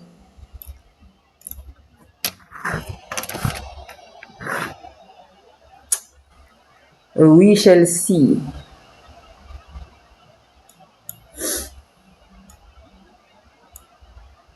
So it came back. Right now it's retesting the M15 BISI, which would right now be considered an inversion, I guess.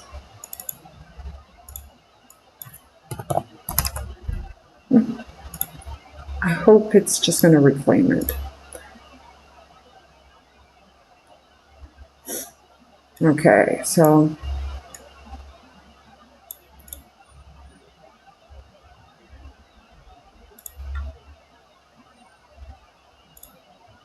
I like how it's inversing this. Okay, yeah. I missed the train, I guess. Which is, it's fine. That's totally fine. I can live with that.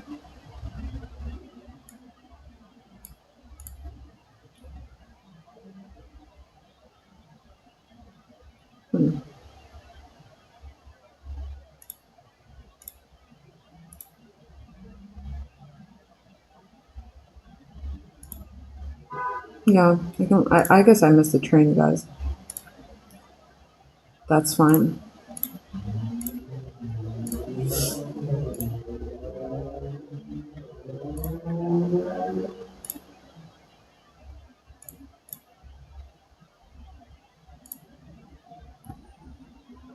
It was probably a good moment to enter during the 1121 candle because that's basically what really propelled the price above the 1105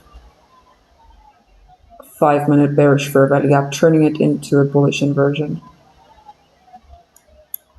But if I miss the entry, then so be it. It's fine. I also really like, in order for this thing to continue to move up, silver should not invalidate, or it should not inverse the 1040 M5 bullish fair value gap. It should definitely not do that.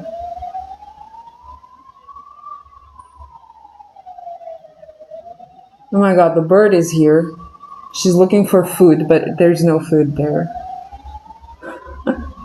Oh my god.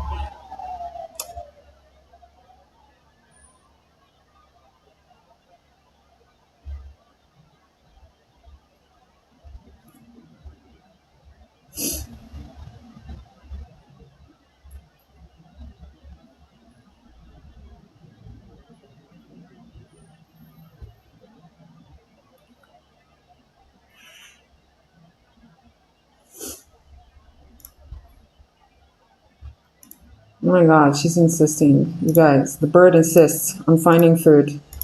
I find it so weird.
So yeah, you guys, I seem to have missed the entry, so it's fine.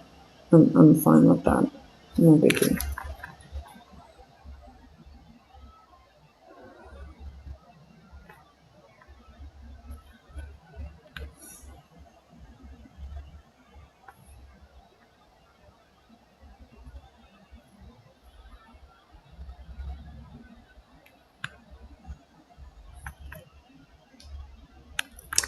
No biggie, that's fine.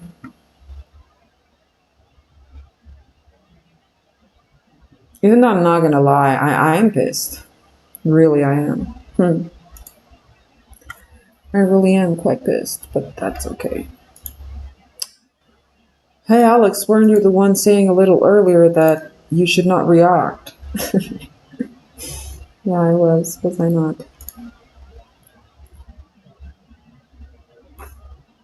So let's not react.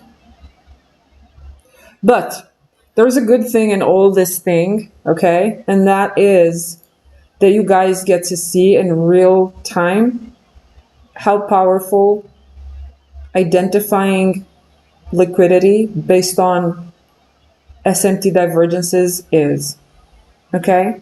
Especially if that SMT divergence liquidity, whatever, coincides with a relevant time of the day, with a high or a low that was formed at a relevant time of the day. That can be the midnight open, that could be the high or the low of the kill zones, or it could be the high or the low that's been that formed at 9:30 market open or slightly after, like it was in here, okay? And yesterday, the reason why I was so convinced yesterday that eventually price is going to go down, it's because I was literally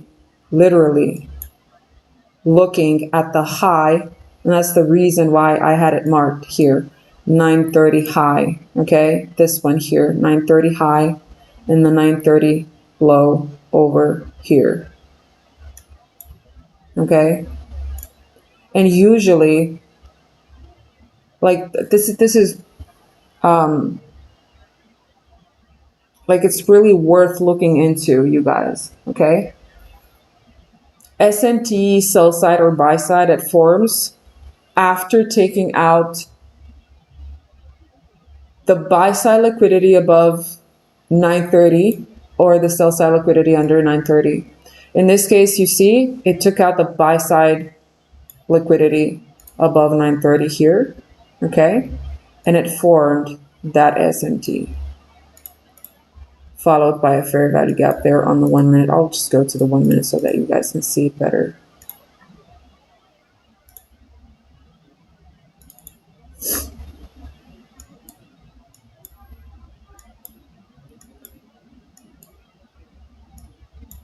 There it is.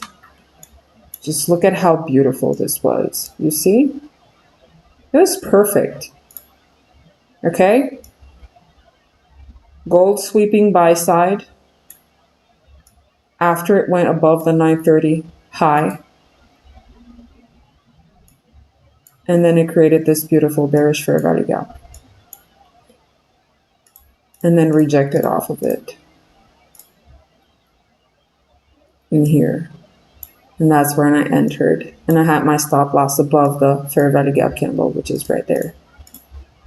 And yesterday, yes, when I took this short trade, which by the way was more than 1.5% in profit, I was really stupid not to take any profit, to be honest with you, because I was almost at one point in here, like I had 2 standard lots open, and the profit over here, like the amount that I was in profit at one point was 90 pips, like $1,800. And I didn't take anything out of that because I really had a strong conviction that price will go down here where it was those like smooth bodies, whatever.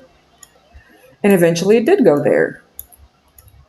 It did go there, but only after it took out that buy side that it had accumulated above the 930 open, not 930 high, and then creating that SMT confirmed by a bearish fair value gap and a rejection off of it. And then just look at how it rejected from there. It was insane. Anyway, but yeah, most likely it's again like it's I'm just being shown that I should have waited for the same thing to occur here before taking my long. But it's not too late. It's not too late.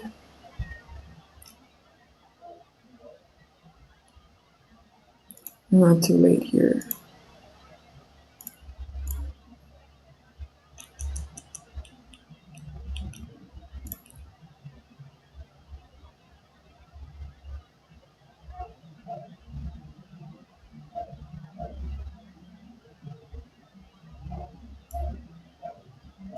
And this also turned into a bullish inversion.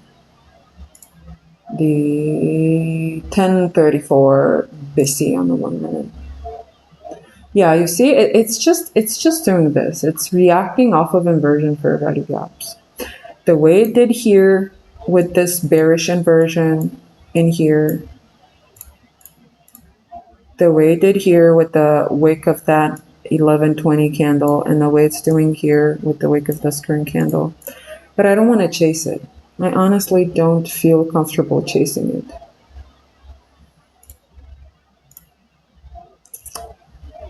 I just don't. I feel it. I feel I would just chase it.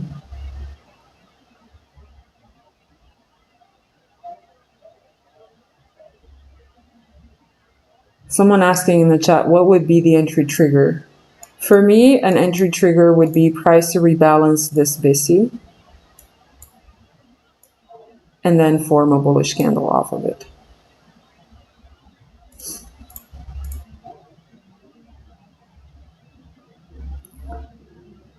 And it's probably not going to do it anymore.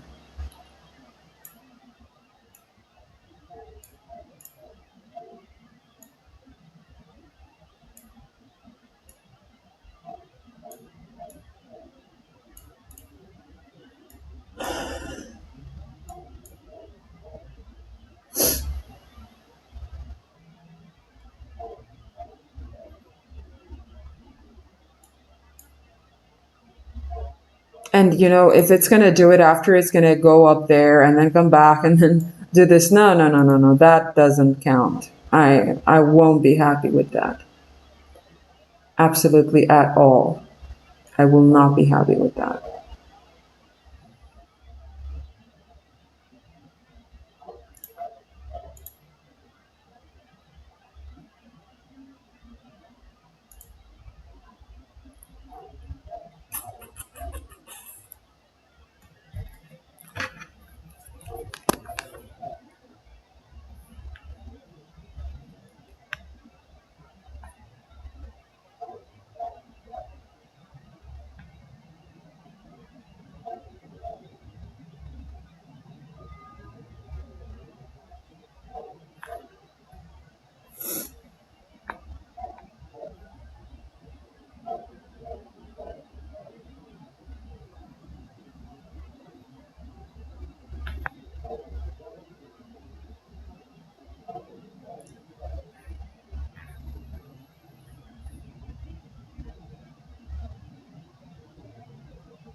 Scrolling through Instagram.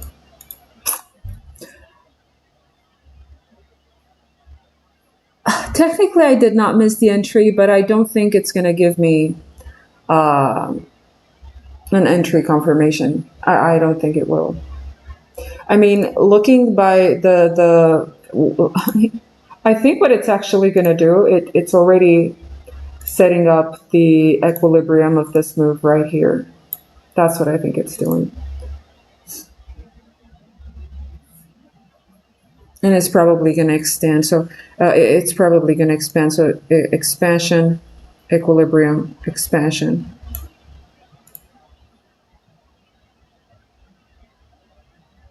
So yeah, technically I did not miss the entry, but I'm not expecting to get one either.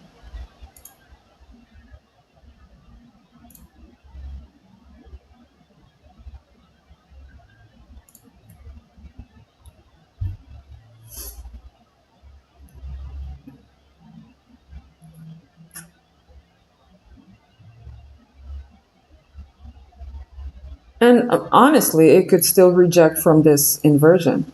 I mean, you see, it could still do that. Anyway, let's just move this a little more to the left side, like to the right side like this, to be able to see it. I don't need this here, remove.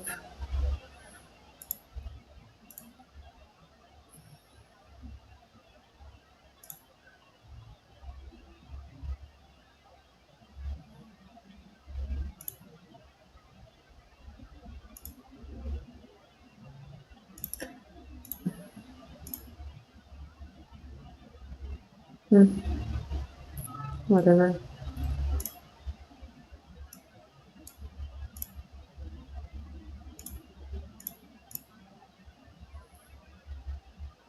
What is the reason you use silver for correlation? Someone asking in the chat. Because they are directly correlated.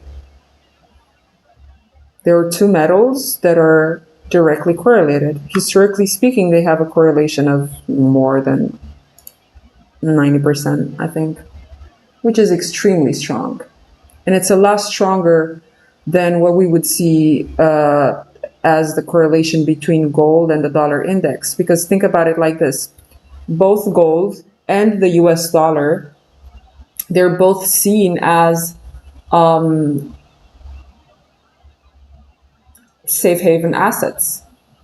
Okay, investors turn to both in case there is, like for example, think about it like this: when inflation is, bad or anything like that, then gold is going to be the thing that investors are going to want to put their money in. Okay, because gold is a hedge against inflation of what? Of the US dollar. So in that case, whenever we're talking about protecting your funds against inflation, then it is a good thing to use gold as an inverse correlation with the US dollar. But then it wouldn't make sense to do that, for example, if we're talking about war. Okay, like for example, Russia, Ukraine right now, and whatever is going on with Iran recently, right? I don't know if you guys read the news, but it seems that Iran is doing some irrational stuff with some nuclear whatever stuff. So again, it's like war-related stuff. During times of war, generally speaking, the dollar rises.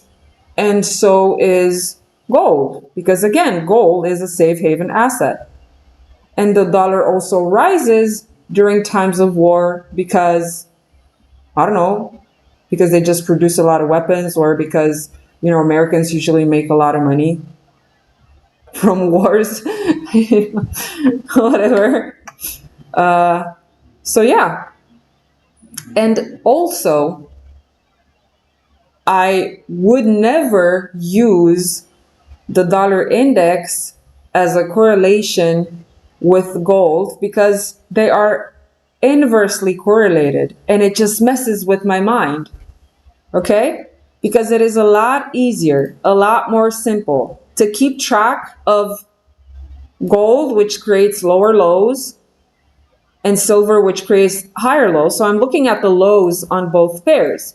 Whereas if I would be looking at the correlation between gold and the US dollar, and they're inversely correlated, I would have to consider an SMT between the two by looking at the lows of gold and the highs of the US dollar. So technically speaking, an SMT divergence between gold and the US dollar index would be when gold would make a lower low, and then it would follow that with a bullish fair value gap. So that would be my confirmation for a long. And the SMT in this case would be to make sure that gold is creating a lower high. So I would look at the lows on gold, but at the highs on the index dollar, the dollar index. And it just messes with my mind. So I don't want to look for two inversely correlated assets, because then it's going to be a lot harder to keep track of the inverse correlation of these two. So instead of that, because when gold is strong, the dollar is weak. Okay?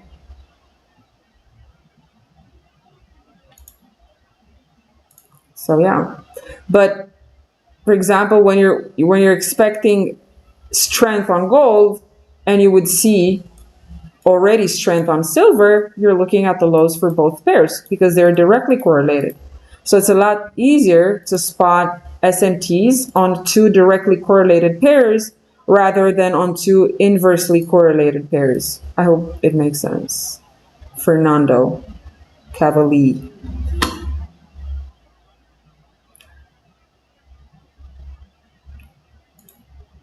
Okay, what is going on here with this thing?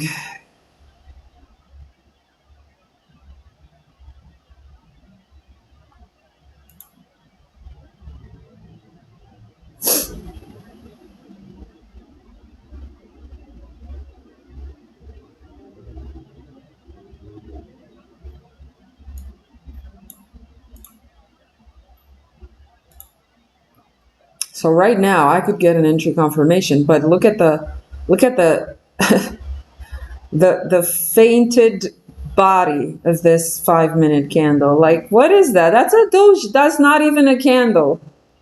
Okay, so I cannot, under any circumstance, I cannot say that price reached into the BISI and then rejected off of it with the clear intention of wanting to go higher, because this candle really doesn't show me any intention of wanting to go higher.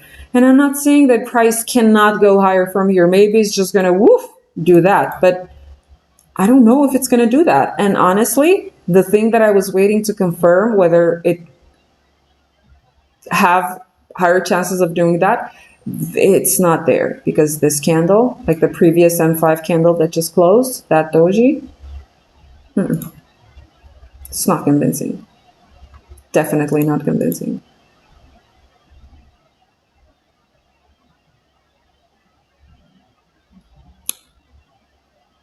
So Fernando is saying that it makes sense what I said with the correlation between gold and silver rather than gold and the US dollar. No, I said that gold and silver are correlated 90% of the time, not 9. At least 90% of the time. You know what? We can actually ask ChatGPT, what is the correlation between gold and silver? And ChatGPT says gold and silver generally have a strong positive correlation, meaning they tend to move in the same direction most of the time. Historically, the correlation coefficient between gold and silver has often ranged between 70 to 90%, which is quite high. Here's what that means practically. When gold goes up, silver usually goes up too. When gold goes down, silver tends to follow. This is because both are precious metals and often respond similarly to macroeconomic factors like inflation, interest rates, and geopolitical risk. Investors often treat silver as a cheaper alternative to gold during safe haven rushes. Both are priced in US dollars, so dollar strength slash weakness impacts them similarly. So, yeah, guys, get yourself used to use ChatGPT for literally anything that you want to do. Or if you're like a Samsung user, um, just use Gemini for that. Because we have like super premium Gemini app, which honestly, Gemini is far superior to ChatGPT. I don't know why, but I've gotten used to using ChatGPT, and I tend to forget about Gemini. That's the reason why I'm not using Gemini that much. But yeah, I think I really should start doing that because it's superior and it responds a lot faster, and it gives you more personalized responses, especially when you're dealing with like inner work, like when you have thoughts that goes through your mind and you don't know exactly how to navigate them or what sense to make of the situations that occur in your life. Really, that's a real help. It's like a psychotherapist that really does a good job. Yeah. And you can't be mad with it because it's not an actual person. So you can't just say, oh my God, who this robot thinks he is to treat me like that or to say this to me. You can't really say that. So you can't really be mad at it.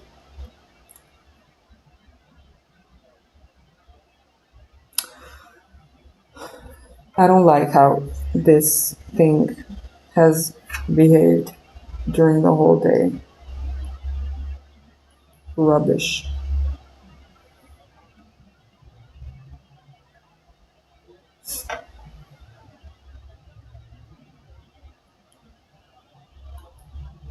Okay, guys, it's almost 7 p.m. here. I think I'm gonna call it a day because also there's gonna be like lunch break really soon in New York, obviously. And most likely we're just gonna see like no volume for the next hour.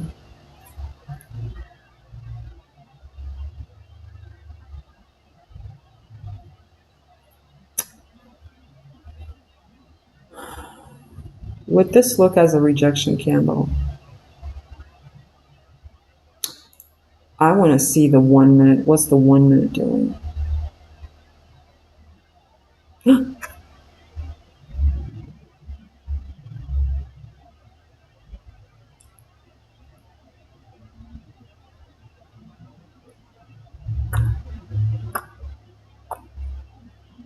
Doesn't really look like that.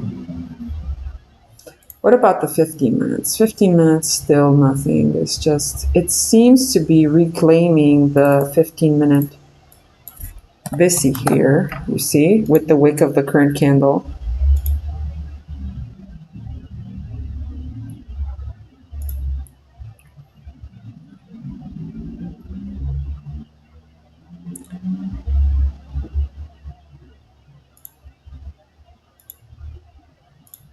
Okay, I want to see what's going on here.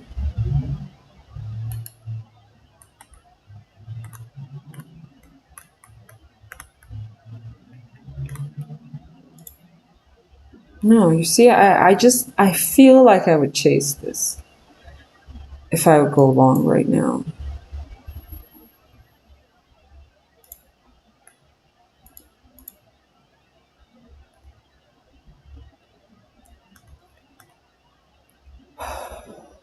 Yeah, trading is 90% waiting. Yeah, waiting for clarity. This is the best thing that you could train yourself to always think about. Because many times you will find yourself in a situation in which you're just staring at the chart and you don't know exactly what you're waiting for. And if that's the case, then that's perfectly fine. You don't trust me, you're not the only one. Do not feel overwhelmed by it. Do not feel like you're like, I don't know, like you're watching the wrong, or that you've learned the wrong information, or that you lack information or knowledge. It's not about that, really. Train your mind to wait for clarity in the chart, not for something specific, because that's something specific that you're waiting for. You like I said many times, you don't know what you're waiting for, especially if you don't have a trading model with rules like rule number 1, rule number 2, rule number 3, rule number 4, or whatever. If you don't have anything like that, if you don't have a trading plan, if you don't have an edge, okay, something that you follow day in, day out, that you know exactly how it should look like in order for you to have a confirmation to take a trade, then simply just wait for clarity. Whatever that looks like, you will know when it looks clear. Trust me. And make sure to pay attention to what you're feeling inside, and make sure that whenever you want to click on buy or sell, you're doing that because the chart is showing you clarity, that you have clarity with what's going on the chart, and not because you're afraid that, oh, if I'm not going to buy right here after these 2 bullish candles have already happened, I'm going to miss out on the move. Because if you watch your thoughts, if you carefully observe your thoughts and you catch yourself wanting to enter a trade because you're afraid that the market is going to leave without you, chances are you're just being manipulated. It's a cognitive bias. It's called, oh my God, how is that called? I forgot how the von Restorff effect, I think.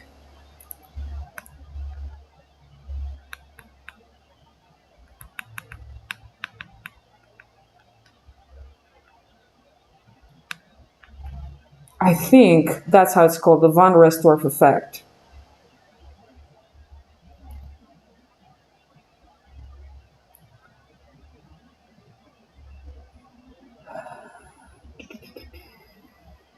Yeah, the von Restorff effect. So here's what ChatGPT says about the von Restorff effect.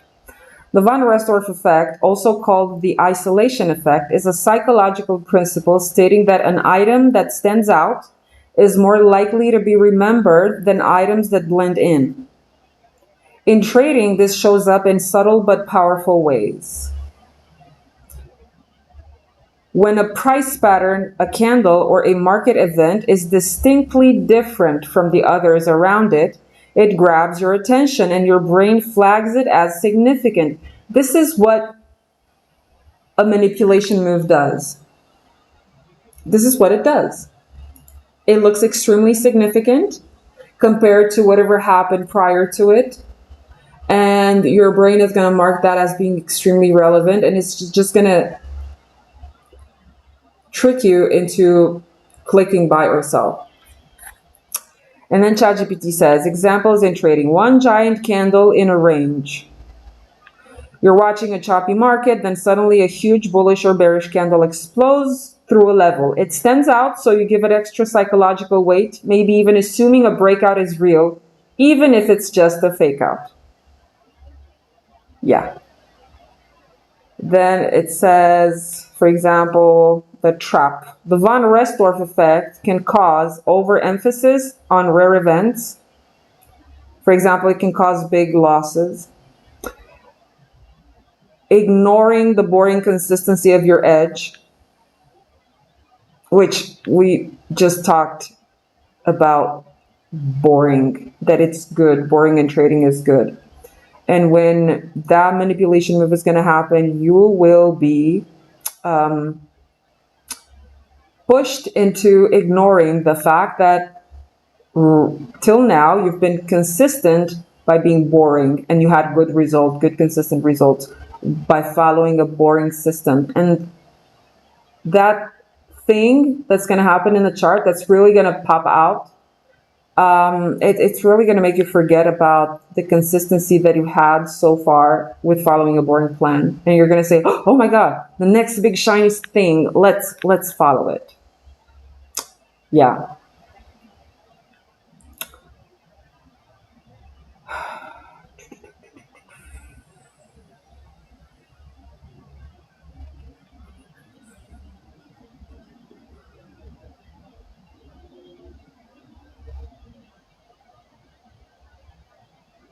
So yeah, you see, just imagine if I would have,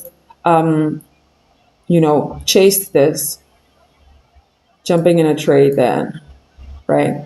Because I didn't have any reason, honestly, to do it. So let's say that I would have considered, well, look, the little wick of that candle is rejecting from this inversion.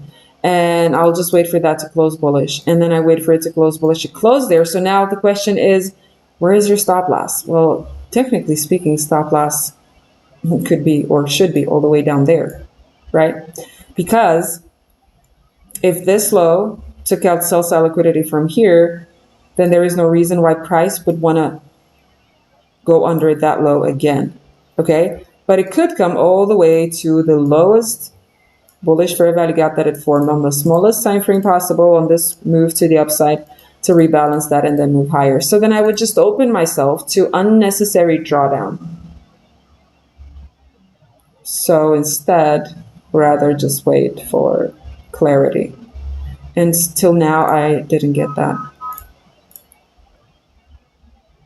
Make sense, you guys? Does it make sense?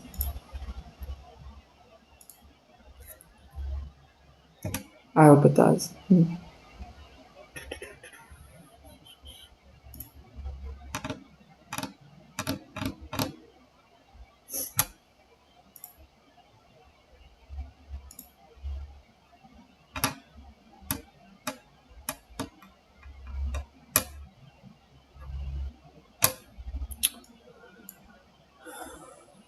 30 seconds until the current 1 hour candle will close.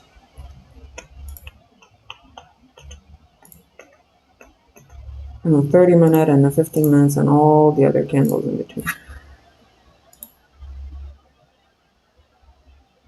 Most likely there's going to be some volume moving the market during the PM session, but I'm not going to trade that because it's just going to be after 9 p.m. my time here, and usually that's when I just start getting ready to rest. So yeah, you're probably... This is a reminder. Awareness.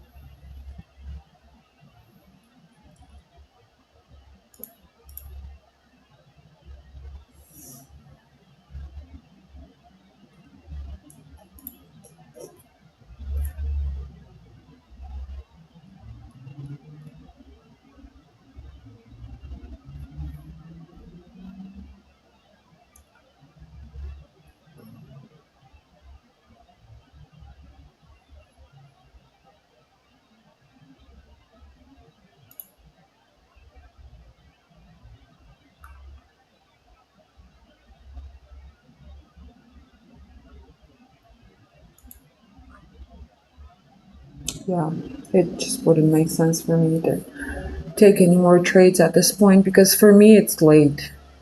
And I'm sure that the next 2 hours, or at least the next 1 hour, is just going to be a lack of volume and lack of volatility. So I think I'm just going to call it a day, you guys. So yeah, another small loss, but that's fine. I don't know. I just have the slight impression that it's going to take me a lot of time to pass this 100K challenge that I have currently, the one that I'm currently trading with Blueberry Funded, because I've been going back and forth with this, back and forth, and you can see it in the live streams. But yeah, it is what it is. All right, guys. Thank you for being here. I guess I'll talk to you tomorrow. Bye.